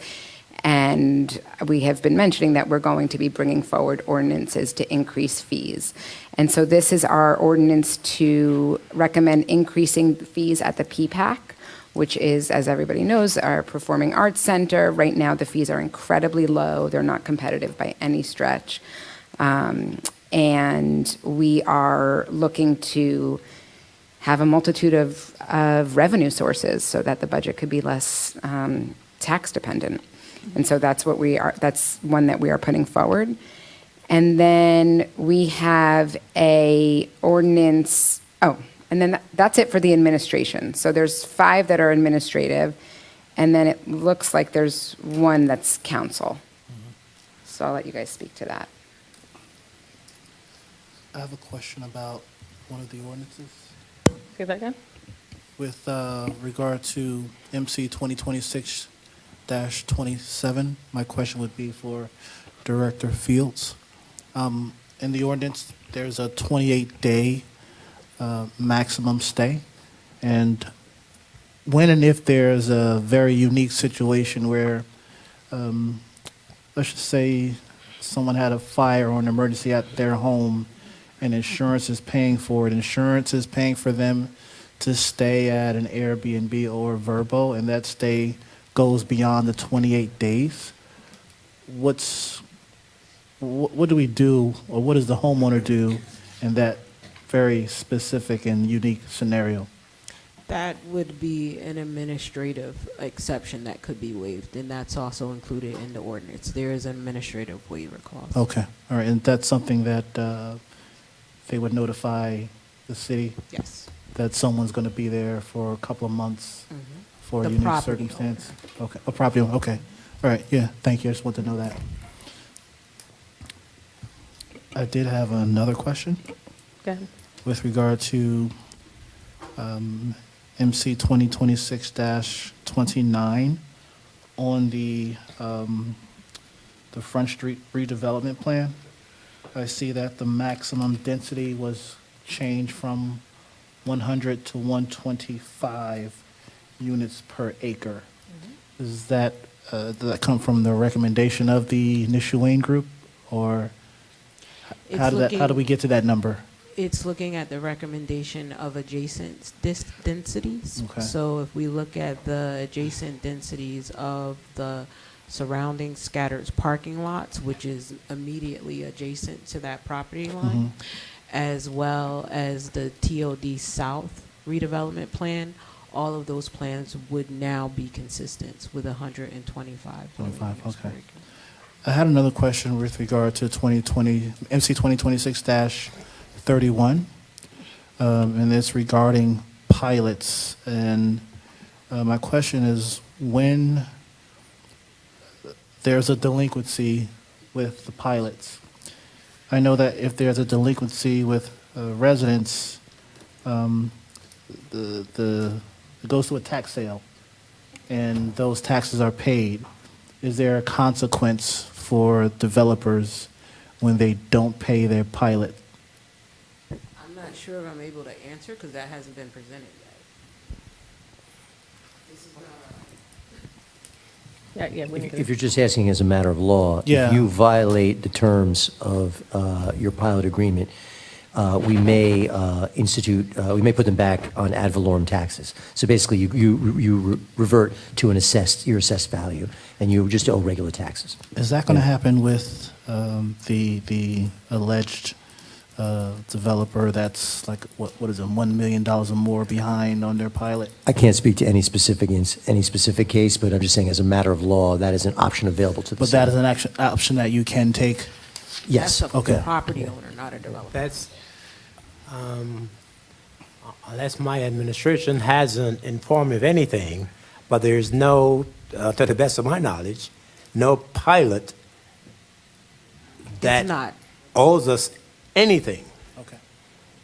It is a private property owner. We did Private not property, okay. offer a payment in lieu of taxes. Oh, yes, if you're referring to, yes. Now, if someone's behind their taxes and they're already paying ad valorem taxes, Right. now, in that instance, it would go for tax sale. Okay, Yeah. so I apologize for the misunderstanding, but yeah. All right, any other questions? Yeah, Madam President, the ordinance around changing the fees, particularly for the P-PAC, will we continue to honor and acknowledge not-for-profit organizations, or will they now be included? And I apologize if it's listed in my attachments, but for whatever reason, my computer will not open any PDFs. There's always been a non-for-profit cost for PPAC. So in the ordinance that currently exists, it breaks out like residents, et cetera, nonprofits. There's always been a codified amount for nonprofits. Thank you. And my second question is with regards to the Rescue Squad MC 2026-28. My council colleagues and I received a very lengthy correspondence from a person indicating that they're representing the Rescue Squad. I'm not sure if corporate counsel has seen this correspondence where they're saying the city is in violation of the eminent domain statutory process. Can you speak to that? All I can say is that we have legal counsel, Mr. Souder, who is pursuing our interests in the condemnation action. He's been advised that there's counsel. I don't think it's appropriate to sort of argue it here at the council meeting, but rest assured, we are pursuing condemnation in a court of law. They'll have the right to raise any defenses they want in court. We believe we're on solid ground to pursue this condemnation action. Thank you. Any other questions? Actually, City Clerk, can you present MC 2026-31? Certainly. MC 2026-31 was sponsored by Councilwoman Sessoms. It's an ordinance amending Chapter 2 of the Code of the City to establish periodic reporting requirements regarding long-term tax exemption, pilot financial agreements, and the purpose of this section was to establish uniform reporting requirements concerning long-term tax exemption financial agreements in order to provide the City Council with information necessary to fulfill its legislative, budgeting, appropriation and fiscal oversight responsibilities, and this would be done on a quarterly basis. Thank you. Councilman Wyatt? Yes, Council President. The first one is 2026-30. I do appreciate that there is a tier for the fees. We have non-residents, residents, and then nonprofits as well. However, I do believe that the fees should stay the same for Plainfield residents. We are trying to encourage our community. We can't say on one hand that we are a city that believes in the arts, and then we're trying to raise fees. We're already raising taxes for our residents and having layoffs as well. So I don't believe that we should be increasing the fees for our residents here in Plainfield. 2026-31, I believe this is a great ordinance in the state of transparency. However, the conversation that we had earlier today, this is the same scope. So do we foresee this being vetoed as well? Are we wasting our time passing this ordinance? Just asking the administration before we go ahead and vote on this.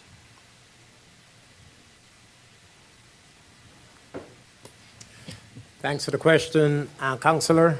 I can assure you that if the council decides unwisely to move forward with this ordinance, that I will exercise my veto powers as granted by our charter. This is a clear violation of the separation of powers, and I would encourage you to not move forward, but of course, the council can do whatever it wishes, and the administration will respond in an appropriate fashion. Okay. Thank you. Any other questions? I want to ask a Yes, go ahead. question. Can I get your opinion on that?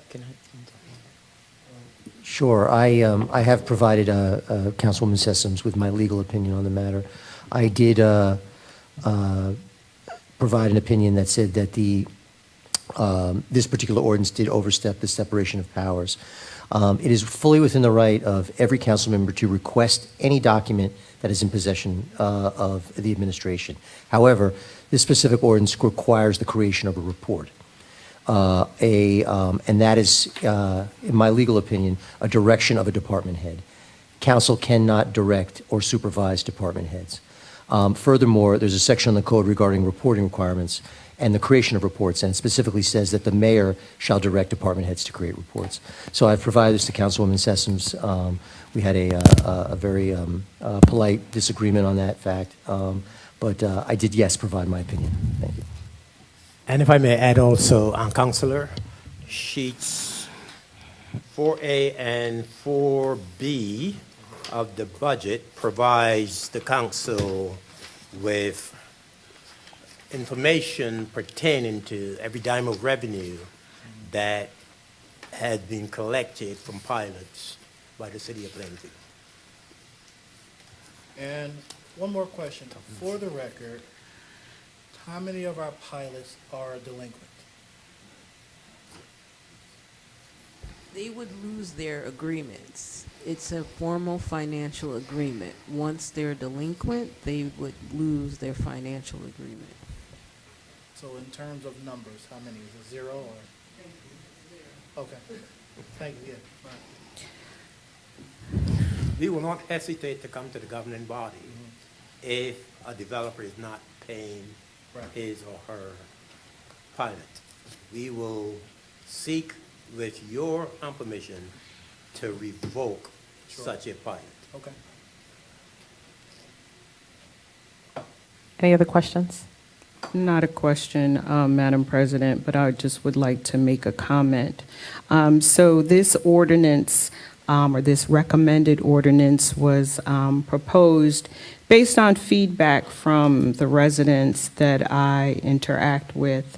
There is no malice or ill intent in putting this forward. Again, the conversation was around more transparency around the pilots, looking at what other cities are doing with pilot organizations, either doing moratoriums, which I am not in support of, but at least taking a hard look at all the actors and making sure that we don't have any bad actors.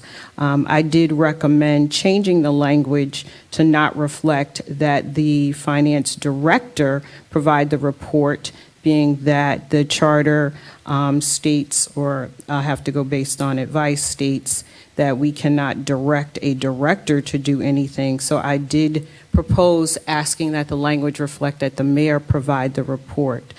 I know it's been said that, we receive this information, but I would like to counter with, we don't receive it on a regular cadence.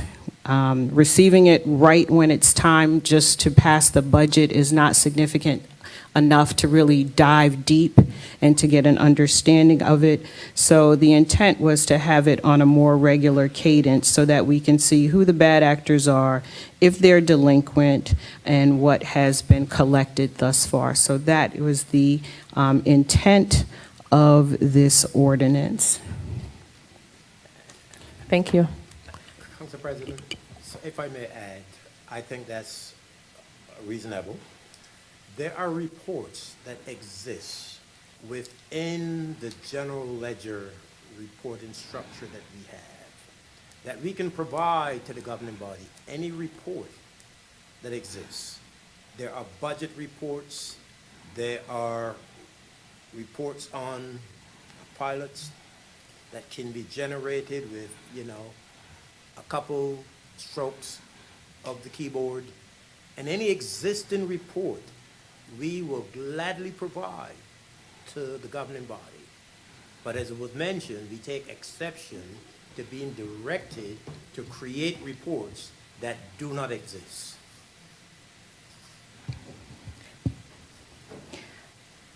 Follow-up, Mayor, Council so- President. I'm sorry. Let me just ask. So you're saying that a report does not exist, but there is a report?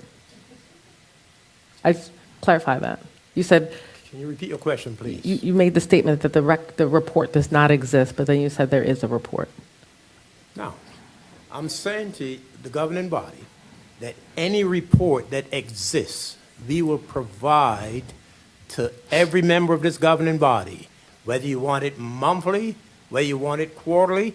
If it exists, you will get it. What I am saying is that we will not create a report based on this ordinance that is being presented here this evening. And I believe the Corporation Council indicated very clearly that there is no obligation under the separation powers between the legislative and the executive branch for the council to direct the administration to create a report. And that is what this ordinance is seeking to do.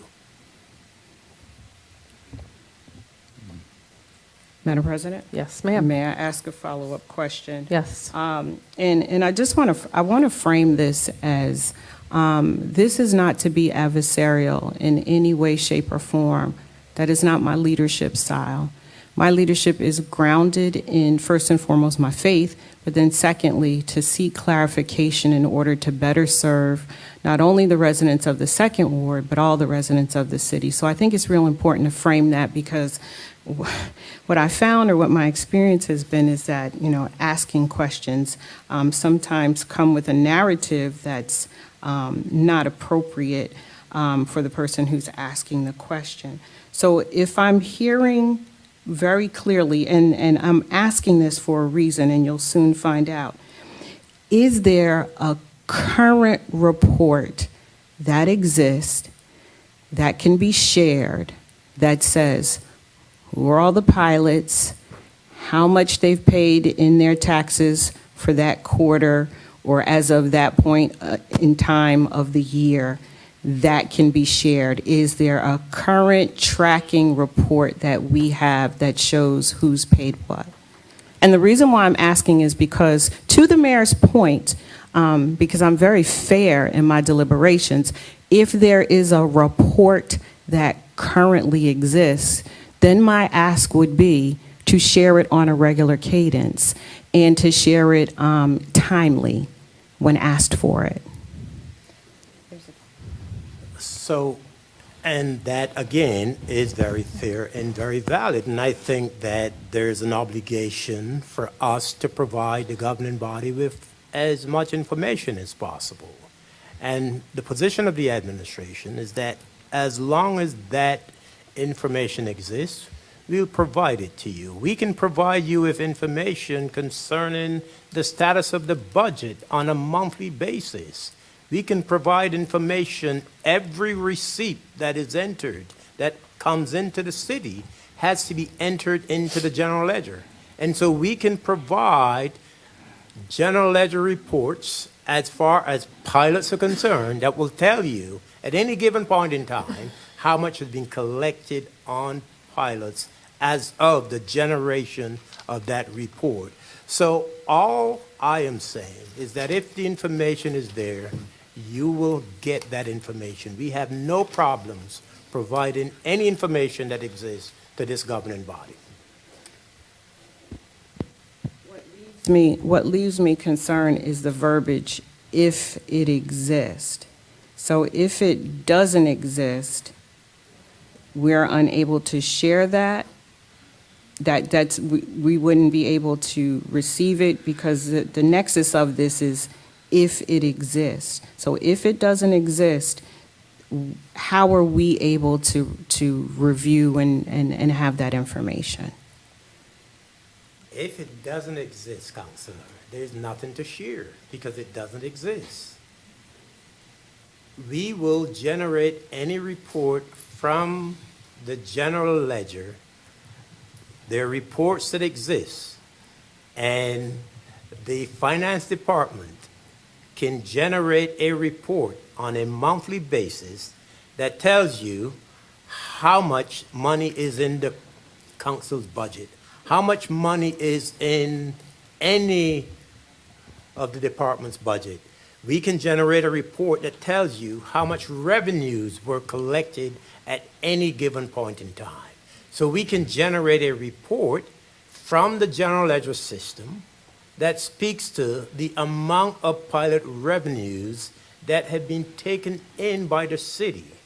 So I don't know if I'm not being clear, but what I am trying to get across is that there's information that exists in the general ledger reporting system.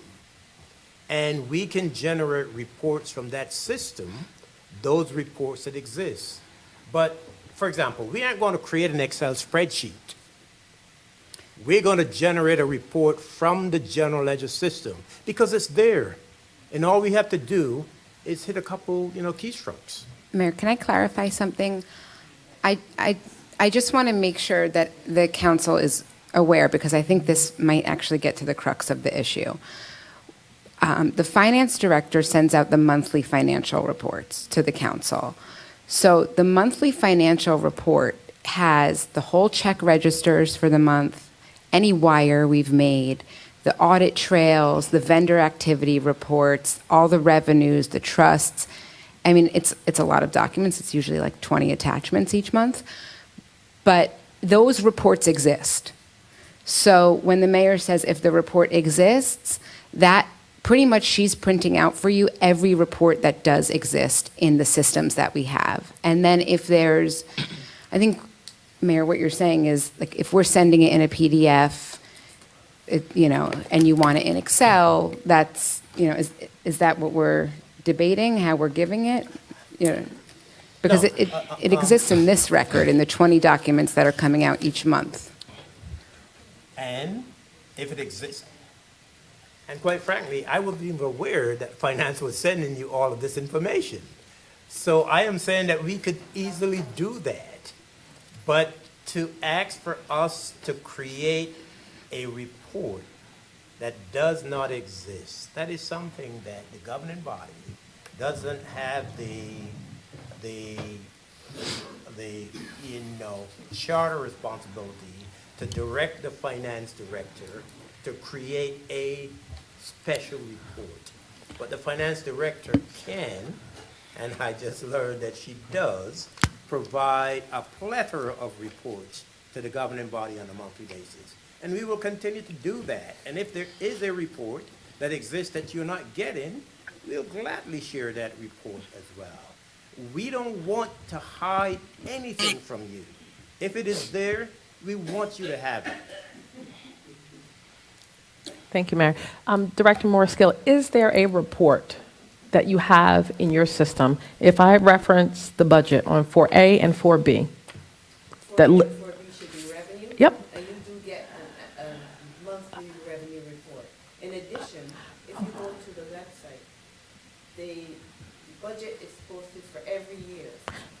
the 3 years. So you'll see all the revenue on the same pages for air, same sheets for air county.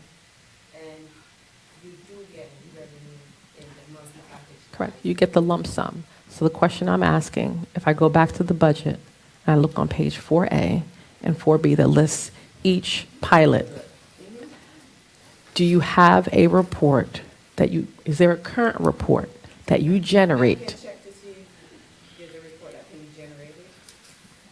A monthly report, yes, to this amount was received this month, and I can check for that, but I'm pretty sure you get that already. We get the lump sum. That's what we get. We get the lump sum. And I don't want to put words in Councilwoman Sessoms' Your revenue report is detailed. detail. Your revenue report that you get on a monthly basis is detailed. And you get checks, every check written, everything received, everything going out. You can check and see if that, because maybe you all just overlook those reports. No. Check and see if that satisfies your requirements and let me know. All right, any other questions?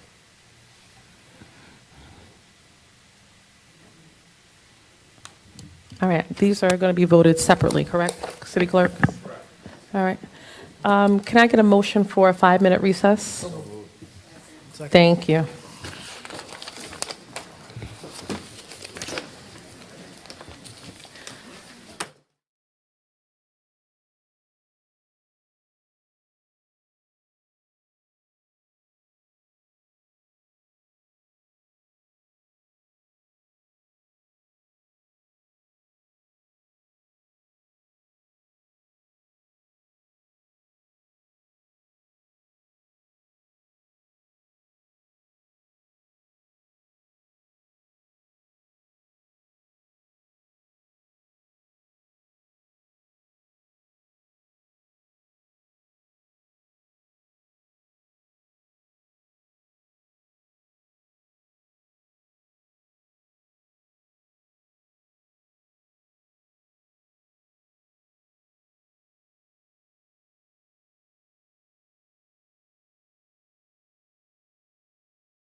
I just want to note the call-in number has changed, so if anybody would like to join remote, the number is 646-558-8656. The meeting ID is 977-8467-1070. Again, the call-in number is area code 646-558-8656. Meeting ID is 977-8467-1070. All right. We now move on to ordinances on, give me one second. Public hearing, second reading, and final passage. Madam Deputy, could you please read Bond 1290? Bond 1290 is a bond ordinance providing for various 2026 capital acquisitions and improvements by and for the city of Plainfield in the county of Union, state of New Jersey, appropriating $10,483,460, therefore, and authorizing the issuance of $4,985,264 in bonds or notes of the city to finance part of the cost thereof. It is hereby certified that notice of a public hearing on this ordinance was published in the Courier News on July 17, 2026. All right. The floor is now open to any member of the public who would like to speak on this ordinance. Seeing none, may I have a motion to close the public comment on this ordinance? So moved. Second. Clerk, can I please have a roll call? Roll call on bond ordinance 1290. Council members Briggs Jones. Yes. Graham. Yes. McCray. Wyatt. Yes. Sessoms. Yes. Vice President Hockaday. Seeing none, may I have a motion to close the public comment on this ordinance? So moved. Second. Clerk, can I please have a roll call?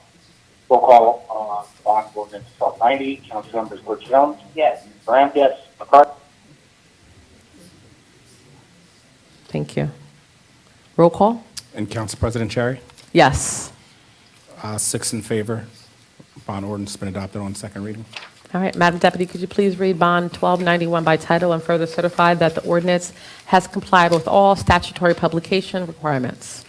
Bond 1291 is a bond ordinance providing for various 2026 capital acquisitions and improvements for the solid waste utility of the city of Plainfield in the county of Union, state of New Jersey, appropriating $1,250,000 therefore, and authorizing the issuance of $1,190,000 in bonds or notes of the city to finance part of the cost thereof. It is hereby certified that notice of a public hearing on this ordinance was published in the Courier News on July 17, 2026. All right, the floor is now open to any member of the public who would like to speak on this ordinance. Seeing none, may I have a motion to close public hearing on this So ordinance? moved. Second. Clerk, can I please have a roll call? Roll call bond ordinance 1291. Council members Briggs Jones. Yes. Graham. Yes. McCray. Wyatt. Yes. Sessoms. Yes. Vice President Hockaday. Council President Cherry. Yes. 6 in favor, none opposed. Bond ordinance has been adopted on second reading. All right. Madam Deputy, could you please read Bond 1292 by title and further certify that the ordinance has complied with all statutory publications? Bond 1292 is a bond ordinance providing for sewer line improvements for the sewer utility of the city of Plainfield in the county of Union, state of New Jersey, appropriating $500,000 therefore, and authorizing the issuance of $476,000 in bonds or notes of the city to finance part of the cost thereof. It is hereby certified that notice of a public hearing on this ordinance was published in the Courier News on July 17, 2026. All right, the floor is now open to any member of the public who would like to speak on this ordinance. Seeing none, may I please have a motion to close public comment on So this moved. ordinance? Second. Clerk, can I please have a roll call? You need a motion and a second to adopt it. So moved. Second. Roll call on bond ordinance 1292. Council members Briggs Jones. Yes. Graham. Yes. McCray. Wyatt. Yes. Sessoms. Yes. Vice President Hockaday. Council President Cherry. Yes. 6 in favor, none opposed. Bond ordinance 1292 has been adopted on second reading and final passage. All right, Madam Deputy, can you please read bond ordinance 1293 by title and further certify that the ordinance has complied with all statutory publications requirements? Bond 1293 is a bond ordinance providing for various 2026 capital acquisitions and improvements for the parking utility of the City of Plainfield in the County of Union, State of New Jersey, appropriating $300,000 therefore, and authorizing the issuance of $285,600 in bonds or notes of the city to finance part of the cost thereof. It is hereby certified that notice of a public hearing on this ordinance was published in the Courier News on July 17, 2026. All right, the floor is now open to any member of the public who would like to speak on this ordinance. All right, seeing none, may I please have a motion to close public hearing on this ordinance? Second. May I have a motion to adopt this ordinance on second reading and final passage, and if adopted, this ordinance shall be published as required by law. So moved. Second. Roll call. Roll call, bond ordinance 1293. Council members Briggs Jones. Yes. Graham. Yes. McCray. Wyatt. Yes. Sessoms. Yes. Vice President Hockaday. Council President Cherry. Yes. Ordinance has been adopted on second reading and final passage. All right, Madam Deputy, could you please read MC 2026-23 by title and further certify that this ordinance has complied with all statutory publications? MC 2026-23 is an ordinance Am I amending audible? Section 2:2-11 of the Code of the City of Plainfield to require the advanced dissemination of agendas, resolutions, and supporting materials for regular and special meetings of the City Council. It is hereby certified that notice of a public hearing on this ordinance was published in the Courier News on July 17, 2026. All right, the floor is now open to any member of the public who would like to speak on this ordinance. Seeing none, may I have a motion to close public hearing on this ordinance? So moved. Second. I may have a motion to adopt this ordinance on second reading and final passage, and if adopted, this ordinance shall be published as required by law. So moved. Second. All right, roll call. Roll call, MC 2026-23. Council members Briggs Jones. Yes. Graham. Yes. McCray. Wyatt. Yes. Sessoms. Yes. Vice President Hockaday. Council President Cherry. Yes. 6 in favor, ordinance has been adopted on second reading and final passage. All right, Madam Deputy, could you please read MC 2026-24 by title and further certify that the ordinance has complied with all statutory publication requirements? MC 2026-24 is an ordinance of the City of Plainfield amending Chapter 17, Article 2, and creating 17-68 of the Land Use and Development Ordinances of the City of Plainfield to define data centers and confirm that data centers are prohibited uses, structures in all zoning districts. It is hereby certified that notice of a public hearing on this ordinance was published in the Courier News on July 17, 2026. All right, the floor is now open to any member of the public who would like to speak on this ordinance.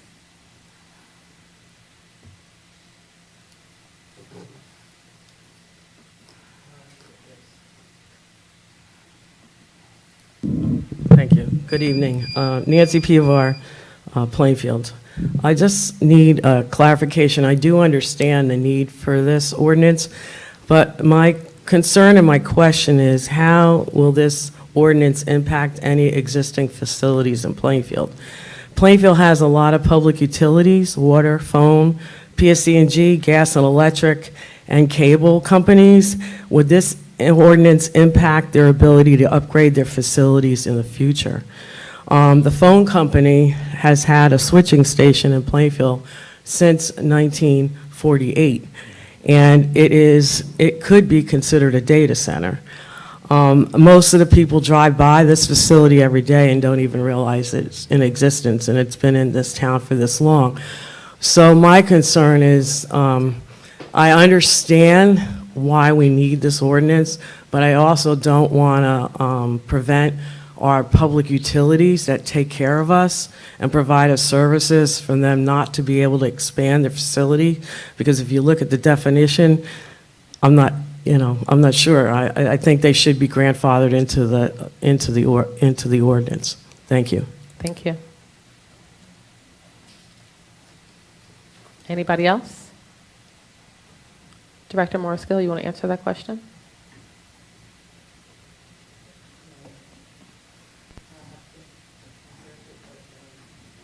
Can't hear you. Can't hear you. What, I, No, had- she asked. I had nothing to do with She this asked a ordinance. question. It wasn't about data centers. Mhm. Nancy, do you want to What, repeat what your? question is directed to finance? It's about the public utilities that we have in town. We have PSNG, we have New Jersey American Water, we have Verizon in town. Some of their facilities, in my opinion, could be considered, under the definition, could be considered data centers because they talk about transformers and things like that. And I don't want to see them, you know, I understand we want to probably keep Amazon out and all these other big data centers, but I don't want to see our public utilities being impacted by this ordinance, that's all. I don't see a finance question. Bond? Is this? No, the bonds are gone. I'm sorry. Dave, Council Corporate? I'll do my best. The ordinance as written separates data centers from a computer center.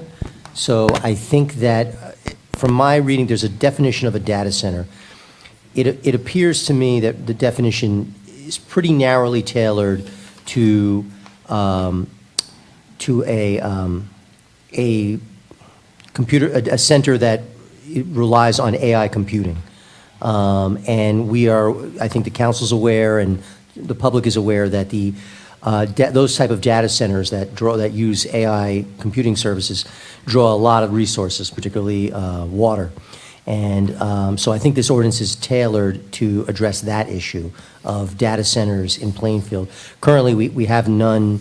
We have none that are attempting to move in, but this is a preventative measure to ensure that we do not have data centers in the future. All right. Any questions? All right, so may I have a motion to close public hearing on this ordinance? So moved. May I have a motion to adopt this ordinance on second reading and final passage? And if adopted,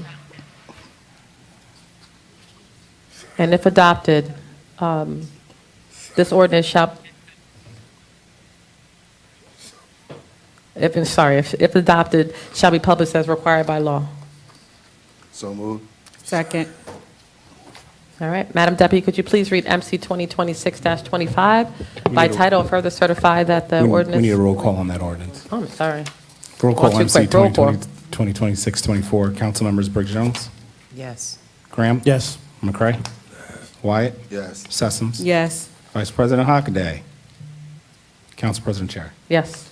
6 in favor, ordinance been adopted on second reading and final passage. Yes, I said yes. I couldn't hear my name, though. Thank you.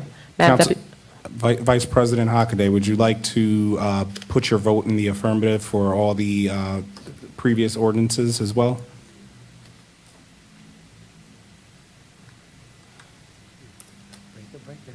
It's delayed. Ordinance has been adopted on second reading. all right.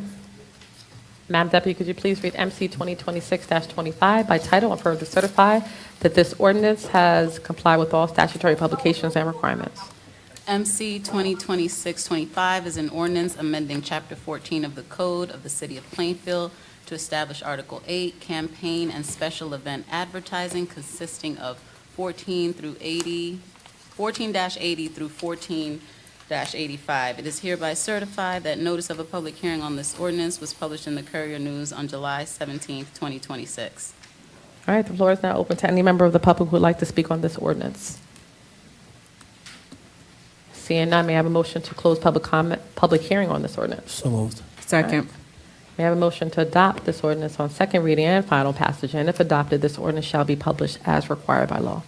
So moved. Second. Roll call. Roll call MC 2026-25. Council members Briggs Jones? Yes. Graham? Yes. McCray? Wyatt? Yes. Sessoms? Yes. Vice President Hockaday? Yes.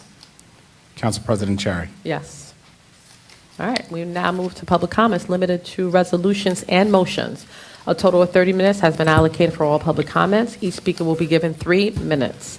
If any member of the public would like to call in for public comment, please call and dial 646-558-8656 and dial 977-8467-1070.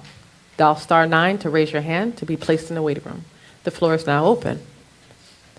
Or the floor is now open. Come on up.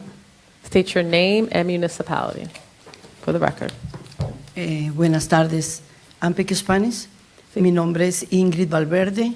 Yo resido en el 1106 Park Avenue, en Plainfield. Hace menos de un mes recibí una carta para pagar el parqueo de $75 el 1 de septiembre y no está en el contrato.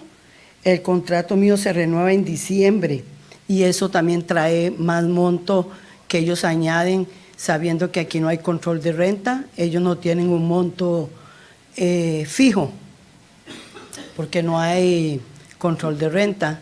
Council President. Es un problema para nosotros parquear en la Park Avenue porque dice no parking anytime.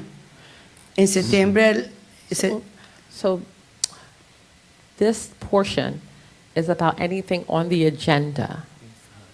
Need to get Anna. Was- This is not open public comment yet. So if you want to talk about anything, you could do it at the end, but this is only for things that are on the agenda tonight. Okay, sorry. Bueno? All right. Anybody else?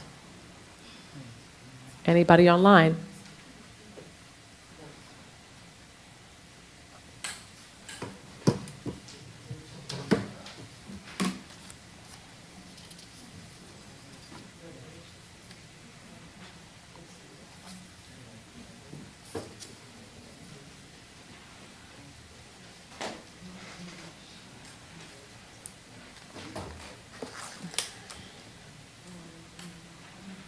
State your name and municipality Sure. and the ordinance. Quanae Chambliss.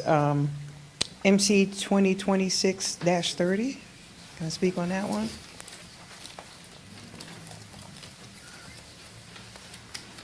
Yes. Okay, that covers the PPAC, correct? Mhm. So I guess the official name is Plainfield Arts, Culture, and Education Center. Is that the official name? Is that what we're talking about? Anyway, I just want to say, a comment was made by Abby, and she said that the numbers are not competitive. And I just need to know why a building and staff that comes out of our tax dollars to help fund needs to be competitive with any private organization. We're partially already paying to use it through taxes. So a little fee to help up with cleaning or what needs to be done is appropriate.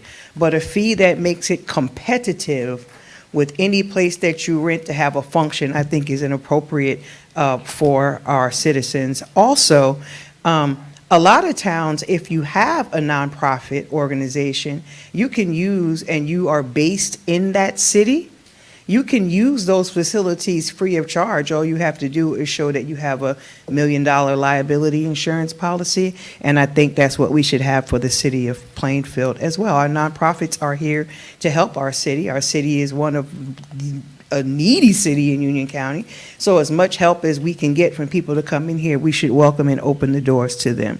Which brings me to the United Way. I think that the conversation that I heard go back and forth here was absolutely ridiculous. They are here to do a job fair for the city of Plainfield, something that our people desperately need to be able to stay here in the city and work within the city or with whichever they can get employment from. For you, Mayor, to make a big issue out of that is ridiculous, and it just goes to what everyone keeps saying about the vindictive nature of you sometimes. You're very vindictive for no reason. A job fair? Of all the things you can get into an argument with Councilwoman Cherry about, a job fair? You gonna offer a job fair in the living room of your home? You gonna offer a job fair at City Hall Rotunda? If you're not gonna do that and an organization wants to come in and provide a service to our people, why would you stand in the way of that for a measly fee? So when you say things like, I'm not vindictive, yes, you are, and it just comes out more and more as you feel as though you're being crossed or not obeyed or a challenge. Whatever you and Julian got going on between you two, it should not affect the people of Plainfield. And that's exactly what you're trying to do right now. It's petty, it's vindictive, and it's ridiculous. And by the way, we should make sure that everybody who works at the PPAC has passed their test to be able to be there, so they're not provisional anyway. Have a good night. Thank you. Anybody else? All right. Is anybody online? There are people online, but no one has their hand raised. All right. Could I have a motion to close public comment? So move. Second. All right, Mr. Clerk, could you please announce the consent agenda? Gladly. The consent agenda items have been identified as resolutions 290, 292 through 296, 298 through 300-26, 302, 304 through 312-26. On the non-consent, 288, 289, 291 dealing with the budget amendments, 297, and 313 is the adoption of the budget. Withdrawn from the agenda is resolutions 301-26 and resolutions 303-26. The budget adoption is separate, correct? Correct. All right, thank you so much, Clerk. May I have a motion to approve the consent agenda? So moved. Second. All right. Clerk, can I please have a roll call? Roll call on the consent agenda items. Council members Briggs Jones. Yes. Graham. Yes. McCray. Yes. Wyatt. Yes. Sessoms. Yes. Vice President Hockaday. Yes. Council President Cherry. Yes. 7 in favor, none opposed. Consent agenda items have been approved. We now move on to Resolution 288-26, a resolution certifying review of the calendar year 2025 annual audit, coupled with the required group affidavit. You need a motion and a second. Seconded. Clerk, can I please have a roll call? Roll call, Resolution 288-26. Council members Briggs Jones. Yes. Graham. Yes. McCray. Wyatt. Yes. Sessoms. Stay. Vice President Hockaday. Yes. Council President Cherry. Yes. 6 in favor, 1 abstention. Resolution's been adopted. Move on to Resolution 289, authorizing the waiver of fees for the use of the Plainfield Performing Arts Center. Clerk, can I please have a roll call? You need a motion and a second. Motion, sorry. So moved. Second. Clerk, can I please have a roll call? Roll call, Resolution 289-26. Council members Briggs Jones. Yes. Graham. Yes. McCray. Wyatt. Yes. Sessoms. Yes. Vice President Hockaday. Yes. Council President Cherry. Abstain. 6 in favor, 1 abstention. Resolution's been adopted. Move on to Resolution 291, authorizing amendments to the calendar year 2026 Plainfield Municipal Operating Budget. Clerk, can I have a motion? Can I have a motion? So moved. Second. Seconded. A roll call? Roll call, Resolution 291-26. Council members Briggs Jones. Yes. Graham. Yes. McCray. Yes. Wyatt. Yes. Sessoms. Yes. Vice President Hockaday. Yes. Council President Cherry. Yes. 291-26 has been adopted. We move on to Resolution 297, authorizing a change order with Pink Row Construction LLC. Can I have a motion? So moved. Roll call. Council members Briggs Jones. Yes. Graham. Yes. McCray. Yes. Wyatt. Yes. Sessoms. No. Vice President Hockaday. Yes. Council President Cherry. No. 5 in favor, 2 opposed. Resolution's been adopted. We now move on to Resolution 313-26, which is the adoption of the budget as resolution adopting the 2026 municipal budget in the amount of Mr. Clerk. 100. I would like to make a motion to table this. Can I get a second? Second. All right, can I have a roll call, please? Roll call to table, Resolution 313. Councilmembers Briggs Jones, Yes. Graham, No. McCray, Wyatt, Yes. Sessoms, Yes. Vice President Hockaday, No. Council President Cherry. Yes. 4 in favor, 3 opposed. Resolution's been tabled.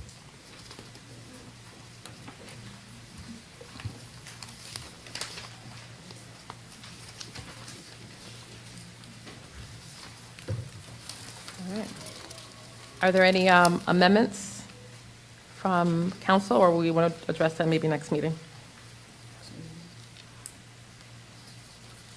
I would just like to make a comment with regard to the testimony that I heard from the librarian, their surplus and the expense that they may incur with regard to their HVAC system.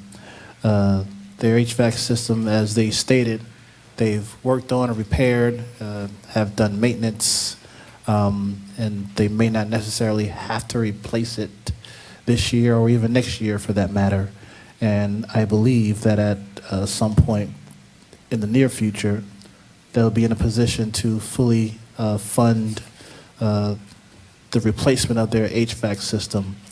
At year 15 of their HVAC system being in existence, that's when it lost all of its efficiency. So 2 to 3 more years to defer that cost of replacing the system. It won't hurt our budget. It won't make for there to be an increase. And I don't believe that any of the services that the library provides will be affected. Thank you, Councilman. All right, we now move on to ordinances on first reading.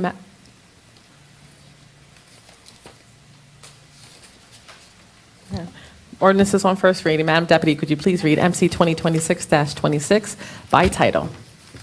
MC 2026-26 is an ordinance of the City of Plainfield and the County of Union adopting the TODD West redevelopment plan amendment dated August 6, 2026. All right, I'll now entertain a motion to adopt this on first reading. So moved. Second. Clerk, can I please have a roll call? Councilmembers Briggs Jones, Yes. Graham, Yes. McCray, Wyatt, Yes. Sessoms, Yes. Vice President Hockaday. Yes. Council President Cherry. Yes. Ordinance has been introduced on first reading. All right, Madam Deputy, could you please read MC 2026-27 by title? MC 2026-27 is an ordinance of the City of Plainfield and the County of Union adopting regulations governing short-term rentals by the addition of Article 9 to Chapter 17, Land Use Ordinance, to be codified as Section 17:9 through 49E through 17:9-49E8. All right, I'll now entertain a motion to adopt this ordinance on first reading. So moved. Second. Roll call, City Clerk. Roll call MC 2026-27. Councilmembers Briggs Jones. Yes. Graham. Yes. McCray. Wyatt. Yes. Sessoms. Yes. Vice President Hockaday. Yes. Council President Cherry. Yes. That's unanimous. This ordinance has been introduced on first reading. Madam Deputy, could you please read MC 2026-28 by title? MC 2026-28 is an ordinance of the City of Plainfield and the County of Union adopting the Plainfield Rescue Squad redevelopment plan dated August 6, 2026. I'll now entertain a motion to adopt this ordinance on first reading. So moved. Second. All right, Clerk, can I please have a roll call? Roll call on MC 2026-28. Councilmembers Briggs Jones. Yes. Graham. Yes. McCray. Wyatt. No. Sessoms. Yes. Vice President Hockaday. Yes. Council President Cherry. Yes. 6 in favor and 1 opposed. Ordinance has been introduced on first reading. All right, Madam Deputy, could you please read MC 2026-29 by title? MC 2026-29 is an ordinance of the City of Plainfield and the County of Union adopting the Downtown East Front Street redevelopment plan amendment dated August 6, 2026. All right, I'll now entertain a motion to adopt this ordinance on first reading. So moved. Second. All right, Clerk, can I please have a roll call? Roll call MC 2026-29. Council members Briggs Jones. No. Graham. Yes. McCray. Wyatt. No. Sessoms. Yes. Vice President Hockaday. Yes. Council President Cherry. Yes. 5 in favor, 2 opposed. Ordinance has been introduced on the first reading. Madam Deputy, could you please read MC 2026-30 by title? MC 2026-30 is an ordinance to amend Chapter 9, Licenses, Permits, and Regulated Activities, Article 23, Plainfield Arts, Culture, and Education Center. All right, I'll now entertain a motion to adopt this ordinance on first reading.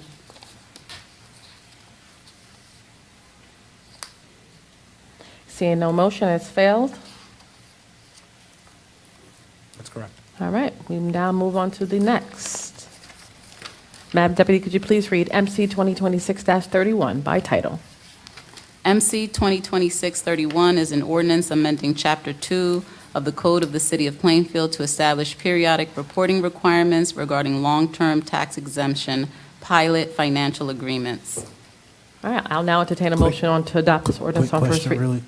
really quick. Yes, sir. Were there amendments to this ordinance based on the conversation, Councilwoman Sessoms? Pardon? Did you propose any amendments to this ordinance? Not at this time. Okay. Did you read it? All right, I'll now entertain a motion to adopt this ordinance on first reading. So moved. Second. All right, roll call. Roll call MC 2026-31. Council members Briggs Jones. Yes. Graham. Abstain. McCray. Wyatt. Yes. Sessoms. Yes. Vice President Hockaday.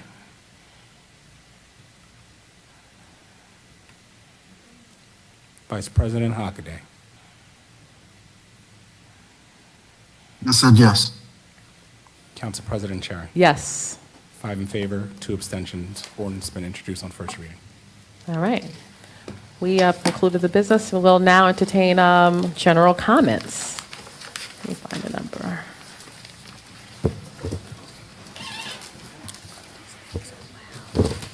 A total of 30 minutes has been given and allocated for a public comment. Each speaker will be given 3 minutes. If any member of the public would like to call in, I put the number earlier. I'm trying to find it. Give me 1 second.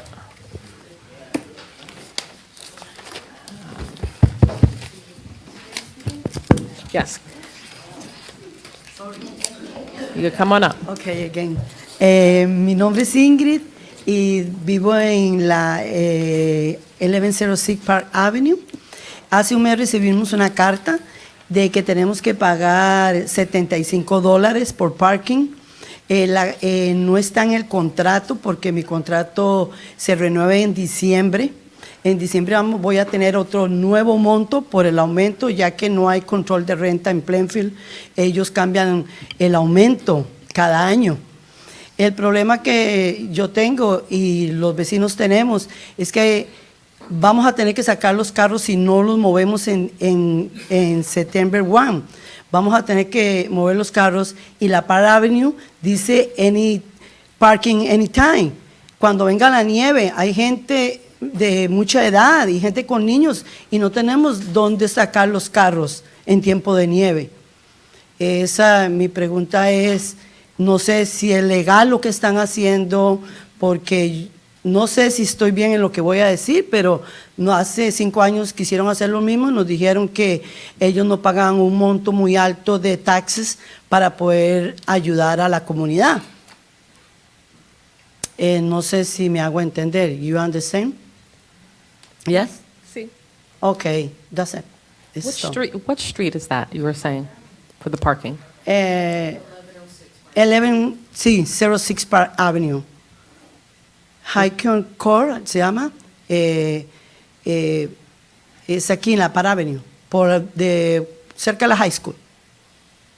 Okay? Muchas gracias. Okay. Thank you for your time. You're welcome. Good night.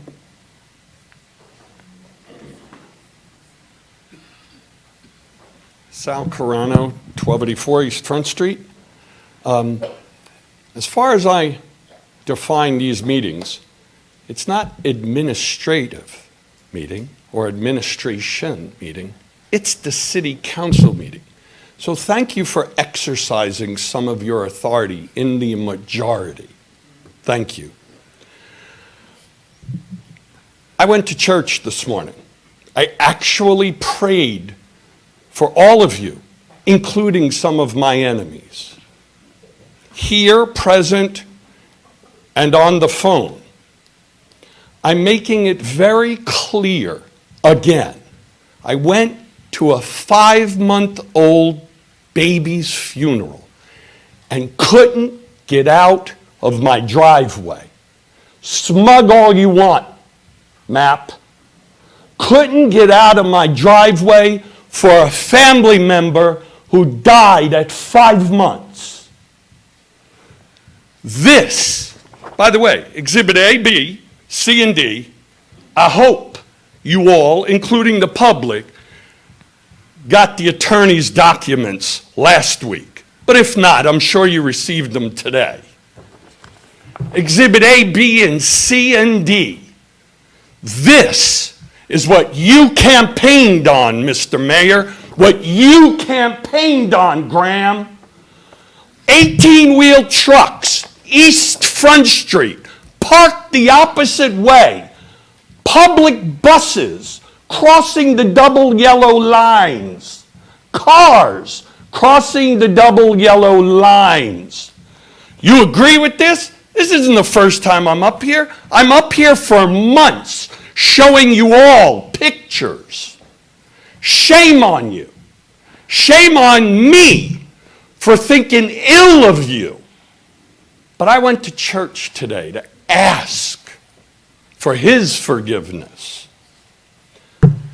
I have no forgiveness for any of you.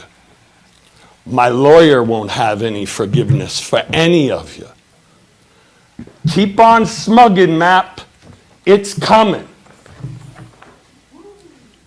Thank you. It's okay. Name and city? My name is Ceseda. I don't speak English very well, so You could hablar español. yeah, but I have to say thank you to all of you, especially to him, but for the king. Yo trabajaba para la Queen Yellow Taxi. Tuve un accidente. A esta compañía le exige un turno. Yo trabajaba en la mañana, estoy un poquito nervioso, pero trabajaba un turno estricto. Le exigen disciplina, le exigen cumplir el horario profesional. Uno está sujeto a sanciones y a despido, del cual yo fui sancionado por 15 días debido a que el segundo turno, el chofer, se le dañó el carro y el dueño me culpó a mí, me suspendió hasta que el mecánico en 15 días le dijo, oh, fue una falla que el carro tuvo normal y luego me reintegró. Entonces, esta compañía, como le dije, exige todo lo de un trabajo formal, pero no tiene un work compensation para uno, es verdad de eso. De igual forma también, la póliza que ellos tienen es una póliza insignificante. Yo ahora mismo aquí tengo todos los documentos de mis daños, nervio, cuello, hombro, espalda, pie, que tuve una operación el 4 de agosto, del cual tuve suerte de que se hiciera, pero de las otras estoy sufriendo. Yo creo que si se le quería dar una ayuda a los taxistas, debió hacerse lo que se hizo a los dueños de taxi, debió hacerse lo que se hizo en otras ciudades, que se regularizó la tarifa tanto para Uber como para los taxistas, y la protección para los peatones y los trabajadores, como una persona como yo, no estuviera en el limbo. Yo aquí tengo mi seguro, que de mi carro personal, que era de 50,000 y más, yo tapaba para pagar, tengo hasta 250,000 en caso de lesiones como la que tengo. El seguro, tengo aquí la carta que me lo negó debido a que yo estaba trabajando para un trabajo. Entonces hoy yo estoy en el limbo. Ahorita había una niña ahí que estaba hablando. Y ya hay más. O sea, ¿qué tal si un taxista de esta, como trabaja 17 horas o menos o más, choca a un peatón y se encuentra la familia, lo deja como yo estoy lesionado, lo deja con una póliza insignificante, aparte de eso, sin ningún otro limbo, sin ninguna otra ayuda. Yo estoy en el limbo, no encuentro quien me ayude. Tanto que se habla de Trump, que Trump no sirve. Pero hoy yo digo, si a mí antes del accidente, aunque a pesar de que yo soy ciudadano, me hubieran deportado, yo hago lo que sea ya para trabajar, porque el economía está bueno, pero mírame ahora, que sin esto no puedo andar, se me cae esa pierna, ya se está terminando, se me afloja la pierna y yo estoy hecho, como dice, un desastre. Yo no lo veo justo, no es justo. Yo creo que es tiempo de que... So after, I'm trying to quite understand your question. ¿Por qué se dejó de regular a los taxis aquí en Plainfield? Yo tengo varios años trabajando, siempre se le hacía una póliza alta para este tipo de casos y ahora vienen y le ponen una póliza mínima para andar que no cubre ni siquiera los gastos médicos que yo tengo, porque la ciudad, en vez de, si quería ayudarlo, no hicieron lo que hizo las otras ciudades, que simplemente regularizó la tarifa a los tanto los Uber como los taxis, y fue bueno. Yo veo que todos los taxistas en la base siempre tienen una foto de este señor, y como digamos nosotros en otro país, entre bomberos no se pisa la manguera, y mientras las leyes la hagan los lobos, es devorar ovejas, eso es un acto bueno que no es condenable. Okay, thank you. Gracias. BA, did you get that? From? Okay, so you'll speak to the, you habla avec Abby. At the end, okay? If you have any questions, At the end, at the end.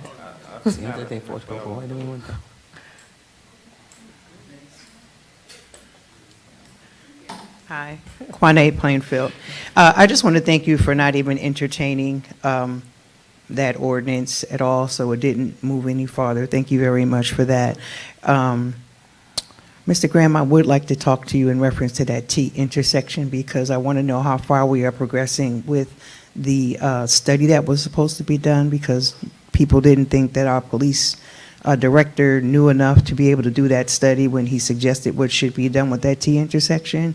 And I thought that we were supposed to do a study on that to see what it came back with. But I'm glad that he brought his pictures because it is an issue. It was part of the, I don't know if it was part of the campaign itself, but I do know that it came up prior to the election in June. And it does need to be taken care of immediately. It really, really does. Like I said to you before, even my access link has to go around if those, and I shouldn't have to be crossing double lines in my handicapped transportation buses because of 18-wheelers and other cars being parked there. So that's something that does need to be looked at. And, you know, and I know a lot of people, and people sitting up there, you got voters' remorse now, but Julian, I'm going to talk to you personally. You can't say that you were not warned about the vindictiveness of this mayor. You were warned about how vindictive that he is and that he can be. And now you can see for yourself how he responds if you don't follow every order or dictate that he puts down. And it's ridiculous. And this just didn't happen recently. He's always been like this. So many people are afraid. I understand that two people who came up here to speak about what's going on with the budget and their jobs are now up for demotion because they dared to speak. If these people are demoted, then once again, it's not a rumor, it's real. About how mean he can be. And there's no reason to be this mean to people. People have a right to speak. This is America. Your people immigrated to America to be able to experience these freedoms that we have, and we use them, and you act like you King George. It's tyranny, sir. It's tyranny. And you really need to go sit and look at yourself in the mirror and ask, why am I mean like this? What has happened to me in my life? I don't know if it's what they did to you in Roselle. I don't know. But you're just taking it out on everybody that comes behind, and it's really not necessary. You don't have to be so mean and vindictive to people. Sit with yourself. Because like he said, if you're a person of faith, but if you just believe in the natural laws of nature, you're going to reap what you sow. Have a good evening. Thank you for your comment. Anybody else? Thank you. Oh, boy. I'll keep it short and simple. I told you last time I came here that we had an environmental problem. I didn't expect you to do anything, so I contacted the state EPA. State EPA looked through the computer, saw exactly what I was talking about, came down on them. City starts jumping now, cleaning it up, blowing the stone and the tar out of the pipe, but it all goes down to Greenbrook Park. We have laws in the state that diesel vehicles aren't supposed to idle more than 3 minutes. This place is allowed to work on vehicles and idle all night long. The ground is not hard packed, and every time it rains, like they cleaned it last Monday, that week to the Friday, and it's rained, and you can see the same black tar running out in the street and blocking up the thing. And they're supposed to clean twice a week, but cleaning it and blowing it out into the creek does nothing, because the whole lot is rolled on by heavy equipment, and every time it rains, you lose about 1 inch to 1.5 inches of topsoil, dirt, stone, and tar, and every other kind of chemical. Now, if you look at it, you'll say to yourself, tar, it's not really important, it's just like asphalt, really. All chemicals degrade. Some degrade into hazardous materials, and some degrade into, and it's supposed to degrade to a point before it reaches our streets and cleans. That's why we don't have gravel and tar just poured onto a lot that runs off. It's got to be hardened. You can't even dump it that way. The EPA states it has to be dumped in a quarry to be recycled, not just thrown on the ground and rolled away. And you're not doing anything. Commercial vehicles parked all up and down the streets. Contacted one officer, he gave the ticket, he put an orange sticker the second day, get it towed away. The third officer, Officer Alessio, decided that it's up to him whether he wants to enforce it or not. So he looked at me, I didn't want to deal with you, dude. Get out of my face. It's okay. Call the guy at his house. Yeah, you come down, this guy's complaining. Now the guy comes to me, whoa, bro, I'm not that guy. We're going to get into a real level of violence now. Follow the law, officers, do your job, or get the hell out of Plainfield. It's simple as that. When you're called for something to enforce a law, it's not your discretion whether you enforce it or not. If you got domestic violence and an officer walks up and says, hey, I'm sorry, he punched you in the eye. But it's my discretion. I'm not going to do anything about it. Hey, Bob, it's okay. Thank you. You can't do that. So tomorrow, I'm contacting EPA again because you're not doing your job again. It's got to be cleaned up, and he's got to be fined, and he's got to hard pack it or shut down the business. It's simple as that. Thank you so much for And your comment. police officers have got to stop the vehicles from idling. Sir, thank you so much. You're welcome. If you have an actual date and time that something occurred, you could speak to the police I director. just called EPA. I told you last council meeting we had a problem. I called EPA, they came down on it. Now Thank you. all of a sudden, the city starts cleaning, and it's back the same way Thank you so on much. the following Monday. Thank you so much. But it's okay. We'll Thank have you. to go federal. Thank you. Anybody else?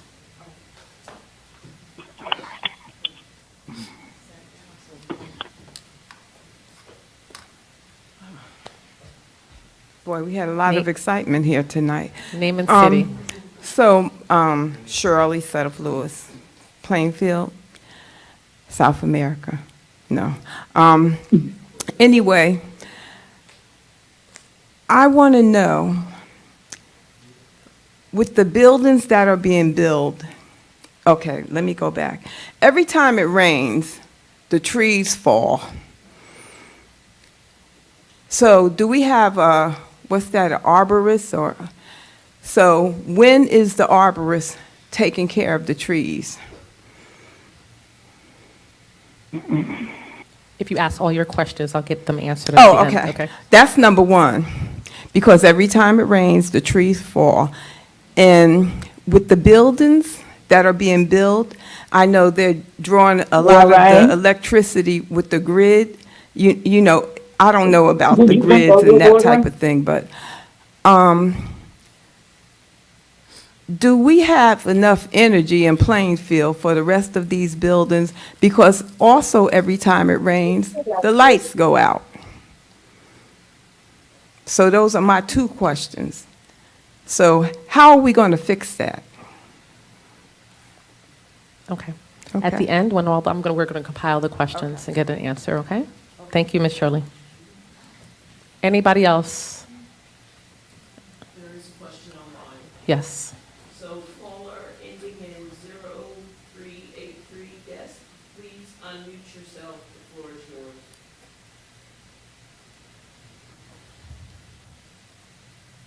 0383, yes, please unmute yourself. Your hand is raised. Please unmute yourself. Maureen, is pound, what is it, pound 6? Yeah, press pound 6 to, well, the hand is already raised, so just go ahead and unmute yourself. Press pound 6.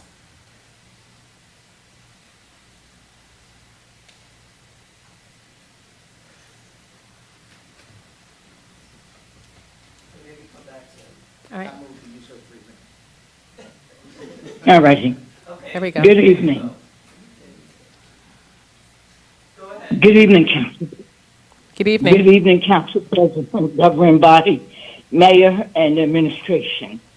My name is Robin Bright. I live in Plainfield. And the resolution R313, I'm just curious as to why the budget wasn't passed today. The library, oh, but my dog, as soon as I start talking, she went apart. The city has been very generous with the library. And the difference of what they requested and what the administration is granting them is a small amount. They have enough money in their reserve to cover that small amount. And then if they needed to get their central air unit fixed, you know, they could get repaired and have the whole thing revamped maybe next year. I don't think that's the reason to hold up the budget.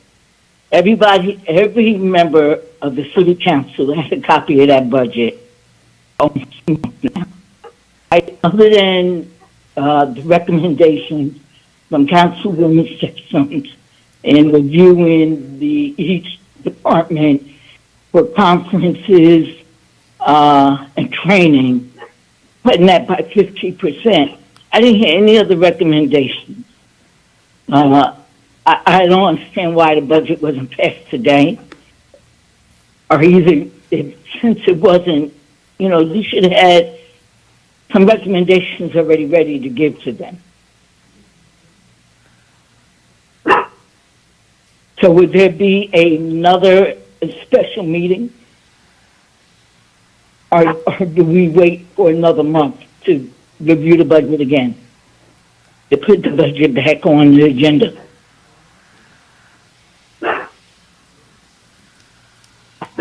All right, that's my question. Thank you. Thank you. Thank you, Ms. Bright. We'll get the answer at You're the welcome. end. We'll get the answers entered at the end. All right. Anybody else? Come on up.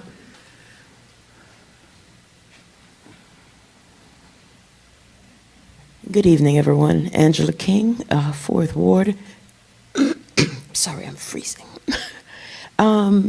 I just wanted to know where or if regular citizens are entitled to know litigation that the city is engaged in, whether it's pro or con, and where I could find that information, and then I will have follow-up questions for that person at that time.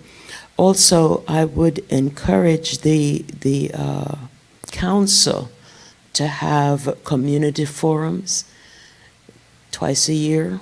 It's not bad, because 3 minutes at this mic really doesn't do much for some of us. Also, I have a situation on my block whereby when the sweepers come, I live on a dead-end street, and they push the debris down to the end of the road, and so the water doesn't drain. There was a time in my younger days when I would go with my shovel and move it. Unfortunately, I'm not able to do that anymore. Oh. And so when it rains, even the drizzle, the street floods so badly that I can't even get out of my driveway.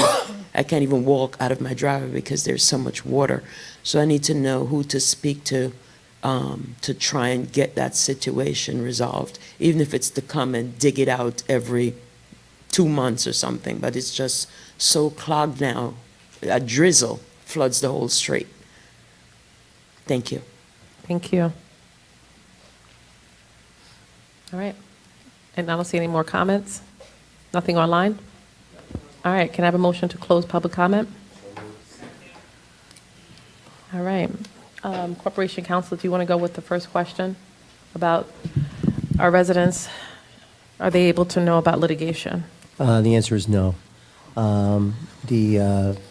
As Corporation Counsel, I advise the city and the elected officials. We do not provide information regarding litigation to members of the public. There is though a public court system which anyone can access, which would provide information. It's called the e-court system. You can access it online, and that would have information about litigation, but it is not our practice to speak on any litigated matter.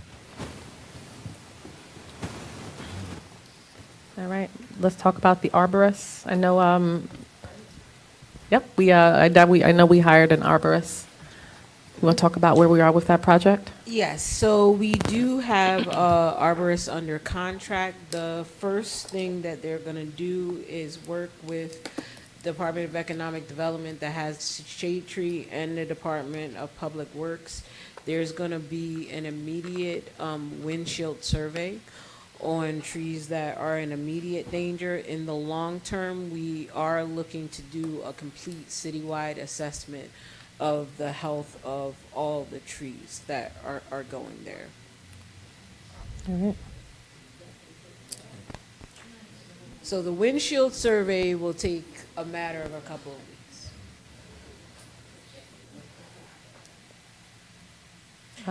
Do you want me to go for 1106? Yes, Park please. 1106 Park Avenue, it is illegal for your landlord to charge you a separate parking. We will work with Corporation Counsel to give them a cease and desist letter. If they do not, they will get a fine, and it is a zoning violation.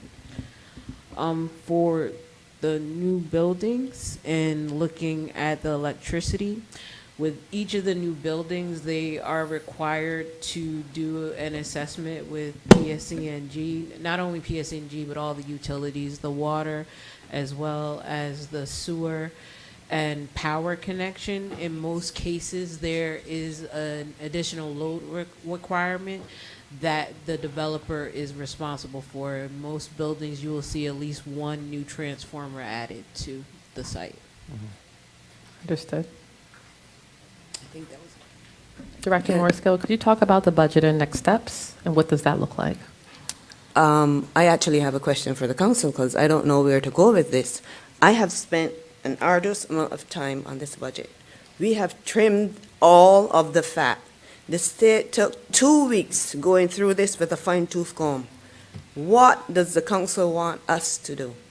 What is the next step? You tell me what the next step is. There's no fat to add. We've gone over and above for the library. The library has reserves. The municipal budget has $200,000 in reserves.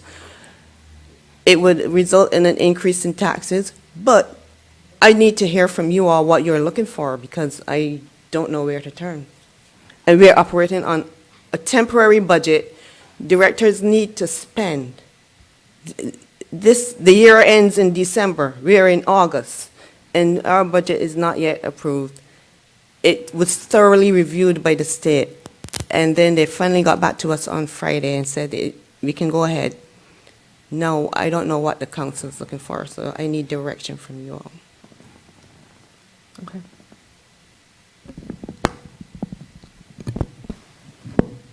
Any other questions? I believe I don't know, Director Abney, if you want to talk about the T intersection or?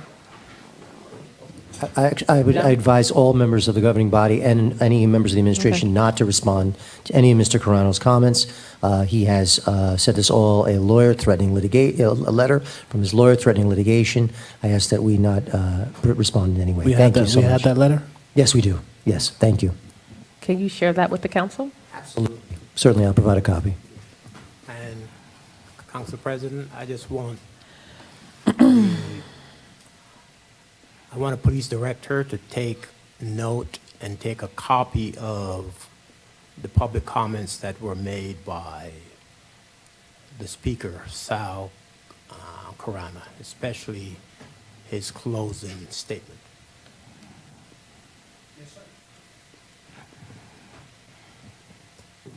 The idling of vehicles, EPA?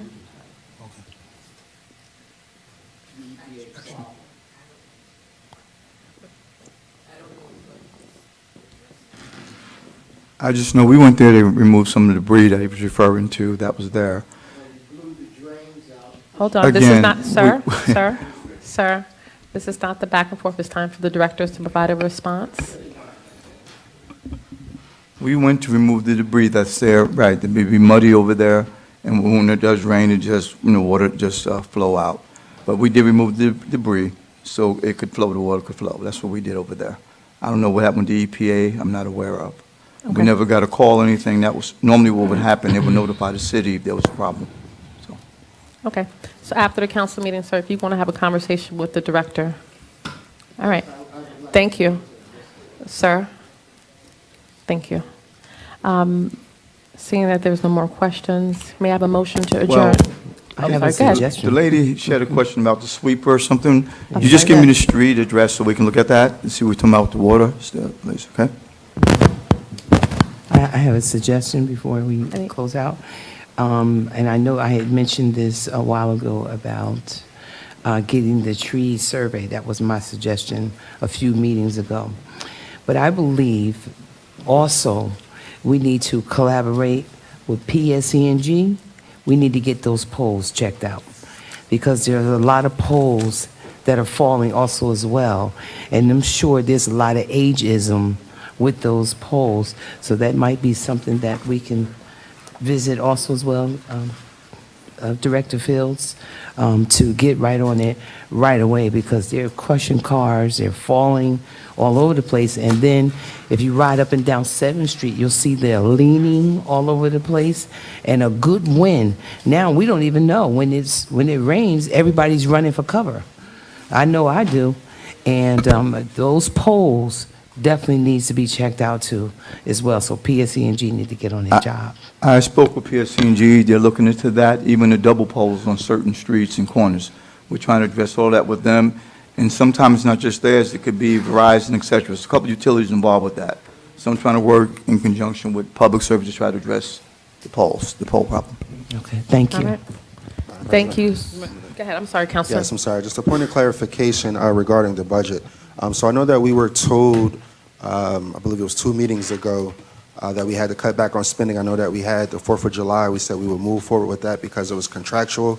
But the street fair, we said we wouldn't be able to do, as well as the house music festival. So can we just clear up, did we find the funds to do so and move forward? Because now there's miscommunication out on social media, and this is another opportunity for us to put out the correct information. So can we just address that information? Did we find the money to have the street festival, which I see we are advertising now, and the house music festival as well? So I see now that I assume that we found the money for the house music festival and the county is blocking us. I don't know, so I'm asking the administration to just clarify that for us now. I would just let you know, a lot of that is grant funded. That's what we've been doing, trying to. Beverly, and the administration at this point has no further comments on the budget. All right. Right. Are there any other questions from my council colleagues before I close out? Seeing none, can I please have a motion to adjourn? Motion to close.